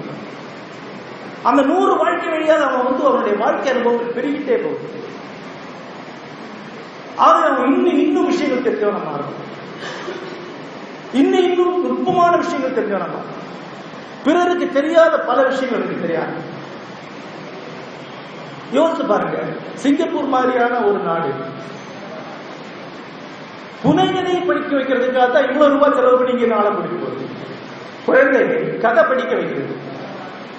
அங்குள்ள குழந்தைகள் கதை படிக்காத ஒரு மனநிலைக்கு போய் ரொம்ப காலம் ஆச்சு. அவங்களை திருப்பி கொண்டு வர்றது என்பது கிட்டத்தட்ட இந்திய மலையை கொஞ்சம் திருப்பி வைக்கிற அளவு கஷ்டம். ஆனாலும் முயற்சி பண்றாங்க. ஒரு வருஷத்துல சிங்கப்பூர்ல இலக்கிய விழாக்கள் 2 நடக்குது. அரசாங்கம் நடத்தக்கூடிய விழாக்கள், மாபெரும் இலக்கிய விழாக்கள். நீங்க கூட இப்ப போயிட்டு வந்தீங்க, பொன் வாசல் போயிட்டு. நாடக விழாக்கள் நடக்குது, திரைப்பட விழாக்கள் நடக்குது, கவிதை விழா நடக்குது, நாட்டுப்புற கலை விழா நடக்குது. ஒரு வருஷத்துல ஏறத்தாழ 25 festivals for literature and arts நடக்குது. கொரியாவில் ஒரு வருஷத்துல 25 விழா. ஏன்? கற்பனை செய்ய கற்றுக் கொடுக்கிறது. ஏன்னா அது இல்லைன்னு அடுத்த கட்டம் கிடையாது. அந்த விழாவில் சீன கலாச்சாரத்துறை தலைவராகிய சீனர் பேசினாங்க. ஏன் புத்தகம் படிக்கணும், ஏன் கதை படிக்கணும்னு சொல்றேன்னா, ஒரு ஆர்கிடெக்ட் இருக்கும், ஒரு வீடை டிசைன் பண்றான். அந்த வீட்டுல மக்கள் எப்படி வாழ்வார்கள் நம்மளால கற்பனை பண்ண முடியலன்னா அவன் என்ன வீடு டிசைன் பண்ணான். அந்த வீட்டுல 50 வருஷத்துக்கு பிறகு மக்கள் எப்படி வாழ்வாங்க கற்பனை பண்ண முடியலன்னா அவன் எப்படி வீடை டிசைன் பண்ணுவான். ஆக வீடை டிசைன் பண்றதுக்கு நம்மளால முடியாது. போற பக்கத்துல வரி சொன்னாரு, ஷாக்கான வரி. இங்க இருக்கக்கூடிய இவ்வளவு சிங்கப்பூரின் கட்டணங்கள், கான்கிரீட் எவ்வளவு செலவழிக்கப்பட்டிருக்கோம், ஏறத்தாழ அதே அளவு பைசா, அதே அளவு பணம் டிசைன்ஸ் வாங்குறது செலவழிச்சிருக்கோம். அந்த டிசைன் அங்க உட்கார்ந்து ஐரோப்பாவில் உட்கார்ந்து ஈஸியா பண்ணிருக்காங்க. மூளை அவ்வளவு இருக்கான். உலகத்துல மிக மதிப்பு மிகுந்தா இருக்கிறது கற்பனை. உலகத்தில் மிக அதிகமாக விலைக்கு விற்கப்படக்கூடியது கற்பனை. எந்த டைமண்டுக்கு கற்பனையோட விலை கிடையாது. ரவுலிங் அம்மா காரிப்பாட்டுங்கிற தொடர்கதை, அந்த அம்மா சம்பாதித்த காசு எத்தனை டைமண்ட் வாங்கலாம் யோசிச்சு பாருங்க. அப்போ அந்த அம்மாவுடைய கற்பனைக்கு எவ்வளவு டைமண்ட் சமம். கற்பனை இல்லைன்னா உங்களுக்கு புது கருத்து வரும். அது எந்த துறையா இருந்தாலும் சரி, புதுசா கற்பனை பண்றது இருக்குல்ல, அதுக்கான பயிற்சி தான் இலக்கியத்தில் இருக்கு. மனிதனுடைய வாழ்க்கையை பற்றி, அடுத்த காலகட்டத்தை பற்றி, அன்றாட வாழ்க்கையில சின்ன சின்ன துன்பங்களை பற்றி, ஒரு சாலை வடிவமைப்பதற்கே கற்பனை தேவை. நாம சாலை வடிவமைக்கிறது கிடையாது. நாம டிசைன்ஸ் அப்படியே காப்பி பண்ணி தான் சாலை போட்டு. ஒரு சாலை வடிவமைப்பதில் எப்படி பயணிகள் போவாங்க, மனதில் என்னவா இருக்கும் கற்பனை பண்ண வேண்டியது. இந்த கற்பனை வழியாக தான் புதிய உருவாகி. அதுக்குதான் இலக்கிய வாசிப்பு. இலக்கிய வாசிப்புடைய முதல் பகுதி சஸ்பென்ஷன் ஆஃப் டிஸ்பிலீஃப், இரண்டாவது லிவிங் இன் எக்ஸ்பீரியன்ஸ், வாழ்ந்து அடைய. ஒரு நாவலோட எல்லா கதாபாத்திரங்களும் நீங்க உங்களை கற்பனை பண்ணிட்டீங்கன்னா நீங்க சிறந்த வாசகர். அதுக்குள்ள நீங்க வாழணும், உணர்ச்சி அடையீங்க, அழுவீங்க. அடுத்த கேள்வி, இது சாதாரணமா தமிழகத்தில் பல பேர் சொல்லக்கூடியது. நான்லாம் அவ்வளவு சீரியஸா எல்லாம் படிக்கிறது இல்லைங்க, ஒரே ஃபீலிங் ஆயிடுங்க. ஆமா, வாழ்க்கையில் 1000 பிரச்சனை, அதனால ஜாலியா ஏதாவது வடிவேலு காமெடி பார்க்கறது. அதான் மூன்றாவது விஷயம் சொல்ல வர. ஒரு இலக்கிய படைப்போ ஒரு மேலான சினிமாவோ உங்களுக்கு கொடுக்கக்கூடிய துயரம் என்பது நேரடியான துயரம் கிடையாது. அது கதார்சிஸ் என்று அதை சாக்ரட்டிஸ் சொல்றாங்க. கதார்சிஸ் கதார்சிஸ் என்றால் நீங்கள் அந்த கதாபாத்திரமாக உருமாறி அதனுடைய துயரங்களை நடிக்கிறீங்க. அப்ப உங்களுக்கு துயரம் தான் வருது, ஆனா அந்த துயரம் அல்ல, இன்பம். அதன் வழியாக நீங்க ஒரு நெடுங்கால துன்பத்தை ஒரு குறிப்பிட்ட காலகட்டத்தில் அடைந்து அந்த துன்பத்தை அடைவதன் வழியாக கிடைக்கக்கூடிய அனைத்து ஞானங்களை அடைந்து கொள்ளும். அந்த ஒரு லேர்னிங் எக்ஸ்பீரியன்ஸ். ஒருவர் தன்னை துயரங்களுக்கு ஆட்படுத்தி புனிதப்படுத்திக் கொள்ளும். அதான் கதார்சிஸ். இப்போ நீங்க 1000 டிகிரி டெம்பரேச்சர் கொண்ட ஒரு அறைக்குள்ள போனாதான் உங்க உடம்புல ஒரு நோய் குணமாகும்.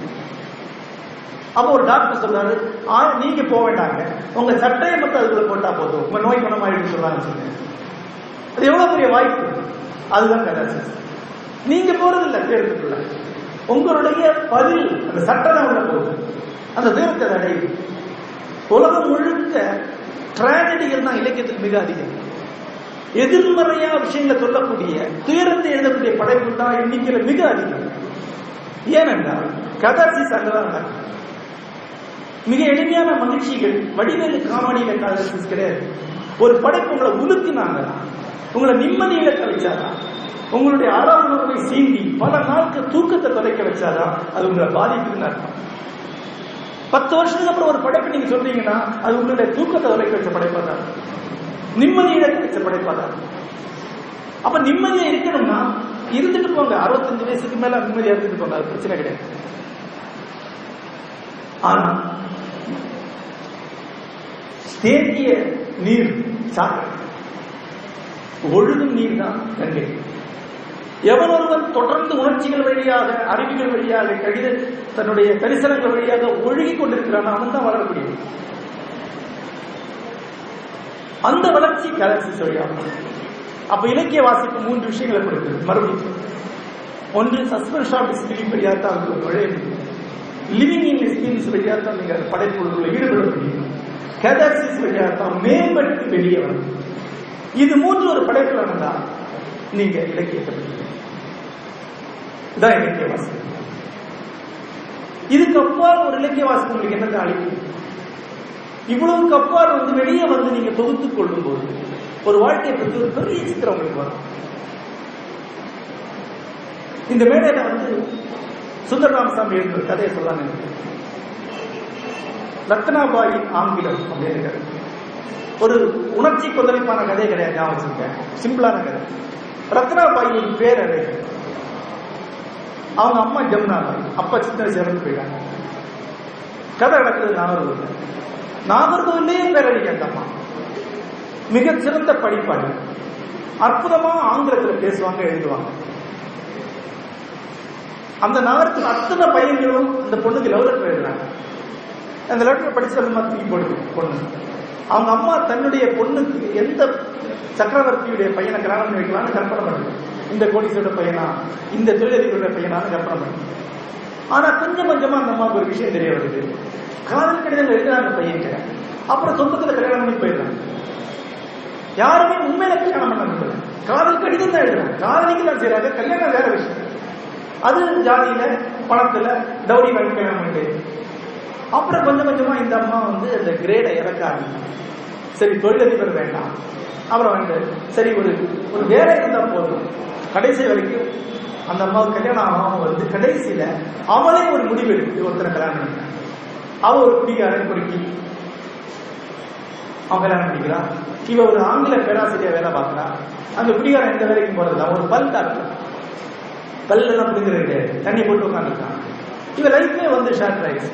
இப்ப இவருடைய கற்பனை, இவருடைய இளமை பருவத்தில் இந்த ட்ரீம், அந்த ஒரு வாழ்க்கை பத்தின கனவு எல்லாம் போயிடுச்சு. இப்ப இவன் கூட படிச்ச பெண்கள்லாம் இப்ப வேற வேற இடங்கள்ல வேலையில் இருக்காங்க. இவனுக்கு இருக்கக்கூடிய ஒரே பொழுதுபோக்கு என்பது அந்த தோழிகளுக்கு ஆங்கிலத்தில் கடிதங்கள் எழுதியிருக்காங்க. ரொம்ப அற்புதமான ஆங்கிலத்தில் கடிதங்கள் எழுதுறாங்க, ஊமைகள் எல்லாம் பயன்படுத்தி எழுதுறாங்க. அந்த ஸ்டைல் அவங்க வியந்து வியந்து பாராட்டுறாங்க. அற்புதமான ஸ்டைல், அற்புதமான ஸ்டைல் அப்படின்னாங்க. இவன் அன்றை காலையில் ஒரு கடிதம் எழுதினான். டெல்லியில் இருக்கக்கூடிய ஒரு தோழி, இன்றைக்கு நான் வந்து ஒரு கடிதத்தை பார்த்தேன், ஒரு புடவையை பார்த்தேன், ஷேக்ஸ்பியருடைய ஒரு வரியை கோட் பண்ணி அந்த கடிதத்தை அற்புதமா அந்த புடவை வர்ணிக்கிறான். வர்ணிச்சு லெட்டர் போடுறான். அவ உடனே லெட்டர் போடுறான், நீ எப்படி அற்புதமா எழுதுற, இந்த ஆங்கிலம் எங்கேயும் எனக்கு கிடைச்சது, நீ என்ன பண்ற, என் தோழிகள் தான் உனக்கு கடிதத்தை காட்டினேன், நீ என்ன பண்ற, அந்த புடவை ஒரு 3 புடவை வாங்கி எனக்கு உடனடியா அனுப்பிச்சு. இவனுக்கு பைசா இல்லை, ஹஸ்பண்ட் போய் கேட்கிறான், அவருக்கு ஒன்றும் தெரிய மாட்டேங்குது. கடைசியில வளையல கழித்து இருக்கிறார். வித்து அந்த காசுல கதற்கடையில போய் 3 சாதாரண புடவை வாங்கி அதை பார்சல் பண்ணி அனுப்புறான். அப்ப நினைச்சுக்கிறாங்க, அவன் என்ன சொல்றாங்க, உன்னோட ஆங்கிலம் நல்லா இருக்கு, உனக்கு டேஸ்டே கிடையாதுன்னு சொல்லுவாங்க.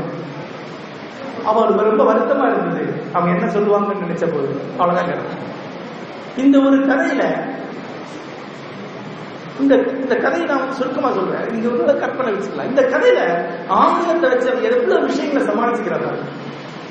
லைஃபோட ஏமாற்றத்தை, இந்த ஆங்கிலத்தில் இருக்கக்கூடிய அந்த புலவரியான ஆங்கிலம் இருக்குல்ல, கற்பனை நிறைஞ்ச சிக்கலான ஒரு ஆங்கிலம் எதுக்கா பேசுறாங்க, இவ்வளவு பெரிய ஏமாற்றம் லைஃப்ல இருக்கு. நாம வாழ்க்கையில் எப்பவுமே மிகை உணர்ச்சிகளை, மேல அலங்காரங்களை ஏன் சொல்லுவோம்னா, அதுல நமக்கு நம்பிக்கை இல்லைன்னா, நமக்கு ஒண்ணு சொல்றதுக்கு இல்லைன்னா, பொய் சொல்வதற்கு தான் மொழி இவ்வளவு அழகா இருக்கு. ரத்னாபாயின் ஆங்கிலம் என்பது ஒரு பொய். அவ தன்னை பத்தி, தன் வாழ்க்கையை பத்தி கடிதங்கள் வழியா அவர் பொய்யை உருவாக்குறார். அதுக்குதான் அவ்வளவு நல்ல ஆங்கிலம் சொல்லுவாங்க. இந்த கதையிலிருந்து நீங்க எவ்வளவு திசைகளுக்கு போலாம். மனித வாழ்க்கையில மொழியை எப்படியெல்லாம் வந்து நம்ம மறைக்கிறதுக்கு பயன்படுத்துறோம், மொழியை விஷயங்களை சொல்றதுக்கு பயன்படுத்துறோமா, மறைக்கிறதுக்கு பயன்படுத்துறோமா? 99% விஷயங்களை மறைக்கிறதுக்கு தான் மொழியை பயன்படுத்துறோம். ஒருத்தர் வீட்டுக்கு வர, வாங்க வாங்க, என்ன பார்த்து சொல்லாச்சு, இந்த மாதிரியான வார்த்தைகள், ஆனா ஒரு மாதிரி உபச்சார வார்த்தைகள், மிகையா எமோஷனல் வார்த்தைகள், வாழ்க்கை உயிரை உங்ககிட்ட தான் வச்சிருக்கேன் அப்படிங்கிறது. பெரும்பாலான விஷயங்கள் நம்முடைய உண்மைகளை மறைக்கிறதுக்காக மொழிகள். அது இந்த கதையில இருந்து இன்னொரு கோணத்துல படிச்சீங்கன்னா, மொத்த இந்தியாவே ஆங்கிலத்தை எப்படி பயன்படுத்துது. என்னோட நண்பர் ராய் மார்க்ஸ்வெல், ஆங்கில எழுத்தாளர், லண்டன்ல இருக்கிறார். இந்தியாவுக்கு வந்து ஹிந்து பத்திரிகை படிக்க மாட்டார். ஹிந்து பத்திரிகை எடுத்து புரட்டி இருக்கிற இந்தியன் எக்ஸ்பிரஸ் படிப்பார். ஏன்னு கேட்டா, ஹிந்து பத்திரிகை ஆங்கிலம் ரொம்ப செயற்கையான ஆங்கிலம், பிளவரி இங்கிலீஷ் அப்படிங்கிறது. அதாவது வைரமுத்துடைய தமிழ் மாதிரி யாரும் படிக்க முடியாது. அப்ப நான் சொன்னேன், இந்த ரத்னாபாயின் ஆங்கில கதையை அவர்கிட்ட சொன்னேன், எங்களுக்கு அவ்வளவு ஏமாற்றம் இருக்குங்க, அவ்வளவு தோல்வி இருக்குங்க, அதான் நாங்க இங்கிலீஷ் எழுதுறோம், எங்களுக்கு மட்டும் எல்லாம் சரியா இருந்தா நாங்களும் சிம்பிளான இங்கிலீஷ் தான் எழுதுறோம். அவர் சிரிச்சிட்டாரு. இப்படி இந்த ஒரு சின்ன கதை, இது ஒரு வாழ்க்கையில ஒரு துண்டு தான் சொல்லுது. ஒரு நல்ல வாசகம் இதுல இருந்து வேற வேற ஜன்னல்கள் திறக்க முடியும், வேற வேற வழிகள் திறக்க முடியும். இந்தியாவுடைய சமூக வாழ்க்கையை இந்த கதையை எடுக்க முடியும். இந்தியாவுடைய பெண்களுடைய கடந்த 100 வருஷத்துடைய வாழ்க்கையோட மாற்றத்துக்கு ஒரு கதையை எடுக்க முடியும். அப்படி எடுக்கும்போதுதான் நாம் முழுமையான வாசிப்போம். அப்ப இலக்கிய வாசிப்பு சொல்லும் போது முதல்ல சஸ்பென்ஷன் இருக்கு, லிவிங் எக்ஸ்பீரியன்ஸ், கதார்சிஸ் மாதிரியே ஒரு படைப்புல இருந்த நுட்பமான கூறுகளை, அதுல இருந்த சுருக்கமா மறைக்கப்பட்ட விஷயங்களை எடுத்துக்கொண்டு விரிவாக்கம் செய்வது, அதிலிருந்து கூடுமானவரை அதிகமான தொலைவுக்கு பயணம் செய்வது என்பது இலக்கிய வாசிப்புடைய மிக முக்கியமான அம்சம். இந்த உரையை நிறைவு செய்யும் முகமாக இதுவரை சொல்ல திருப்பி சொல்லலாம் நினைக்கிறேன். ஒன்று, புத்தகங்களை வாசிக்கிறது என்பது நீங்க அழிக்கக்கூடிய உழைப்பு. அப்ப வாசிக்கக்கூடிய புத்தகம் நீங்க மிக அதிகமான உழைப்பை அளிக்கக்கூடிய புத்தகமா இருக்கும்போது தான் சிறந்த புத்தகம். அந்த புத்தகம் உங்களுக்கு ஒரு கருத்தை சொல்லு, அந்த கருத்துக்களுடைய ஒரு தொடர்பை நீங்க உருவாக்கிட்டீங்க, அதுல இருந்து ஒரு பார்வை உங்களுக்கு வருது, அந்த பார்வையோட நீங்க முரண்பட்டு விவாதிக்கிறீங்க, அந்த விவாதத்துடைய ஒரு பேலன்ஸ், ஒரு ஈக்குலிபிரியமா, ஒரு சமரச புள்ளியாகத்தான் நீங்க ஒரு இடத்துக்கு சென்று சேர்றீங்க. அதுதான் அந்த புத்தகத்துக்கு உங்களுக்கு கிடைக்கிறது. அந்த இடத்துல இருந்து நீங்க திருப்பி அந்த புத்தகத்தை உள்ள ரீவைண்ட் பண்ணி எவ்வளவு தூரம் பயணம் பண்றீங்களோ அந்த தூரம் உங்களுக்கு. அதுதான் புத்தகத்துக்கு கிடைக்கக்கூடிய உச்சக்கட்ட கொடை. இலக்கிய வாசிப்பு என்பது இந்த வாசிப்பிலிருந்து ஒரு படி மேலானது. அது இந்த வாசிப்பிலிருந்து அடுத்த கட்டத்துக்கு போறது. அது விஷயங்களை தெரிந்து கொள்ளும் அனுபவம் அல்ல, வாழ்ந்து அடையும் அனுபவம். அப்ப இது வாழ்க்கையை நம்பணும், அதுக்குள்ள போய் கற்பனையில விரிந்து உண்மையான வாழ்க்கையை அனுபவத்தை அடையணும். அந்த உணர்வுகள் துயரங்கள் வழியாக நீங்க வெளியே வரணும். அதில் கூட சின்ன சின்ன கூறுகளை எல்லாம் யோசித்து வாழ்க்கையை அளவுக்கு விரிவுபடுத்தும். அதுதான் இலக்கிய வாசிப்பாக இருக்கும். நன்றி, வணக்கம்.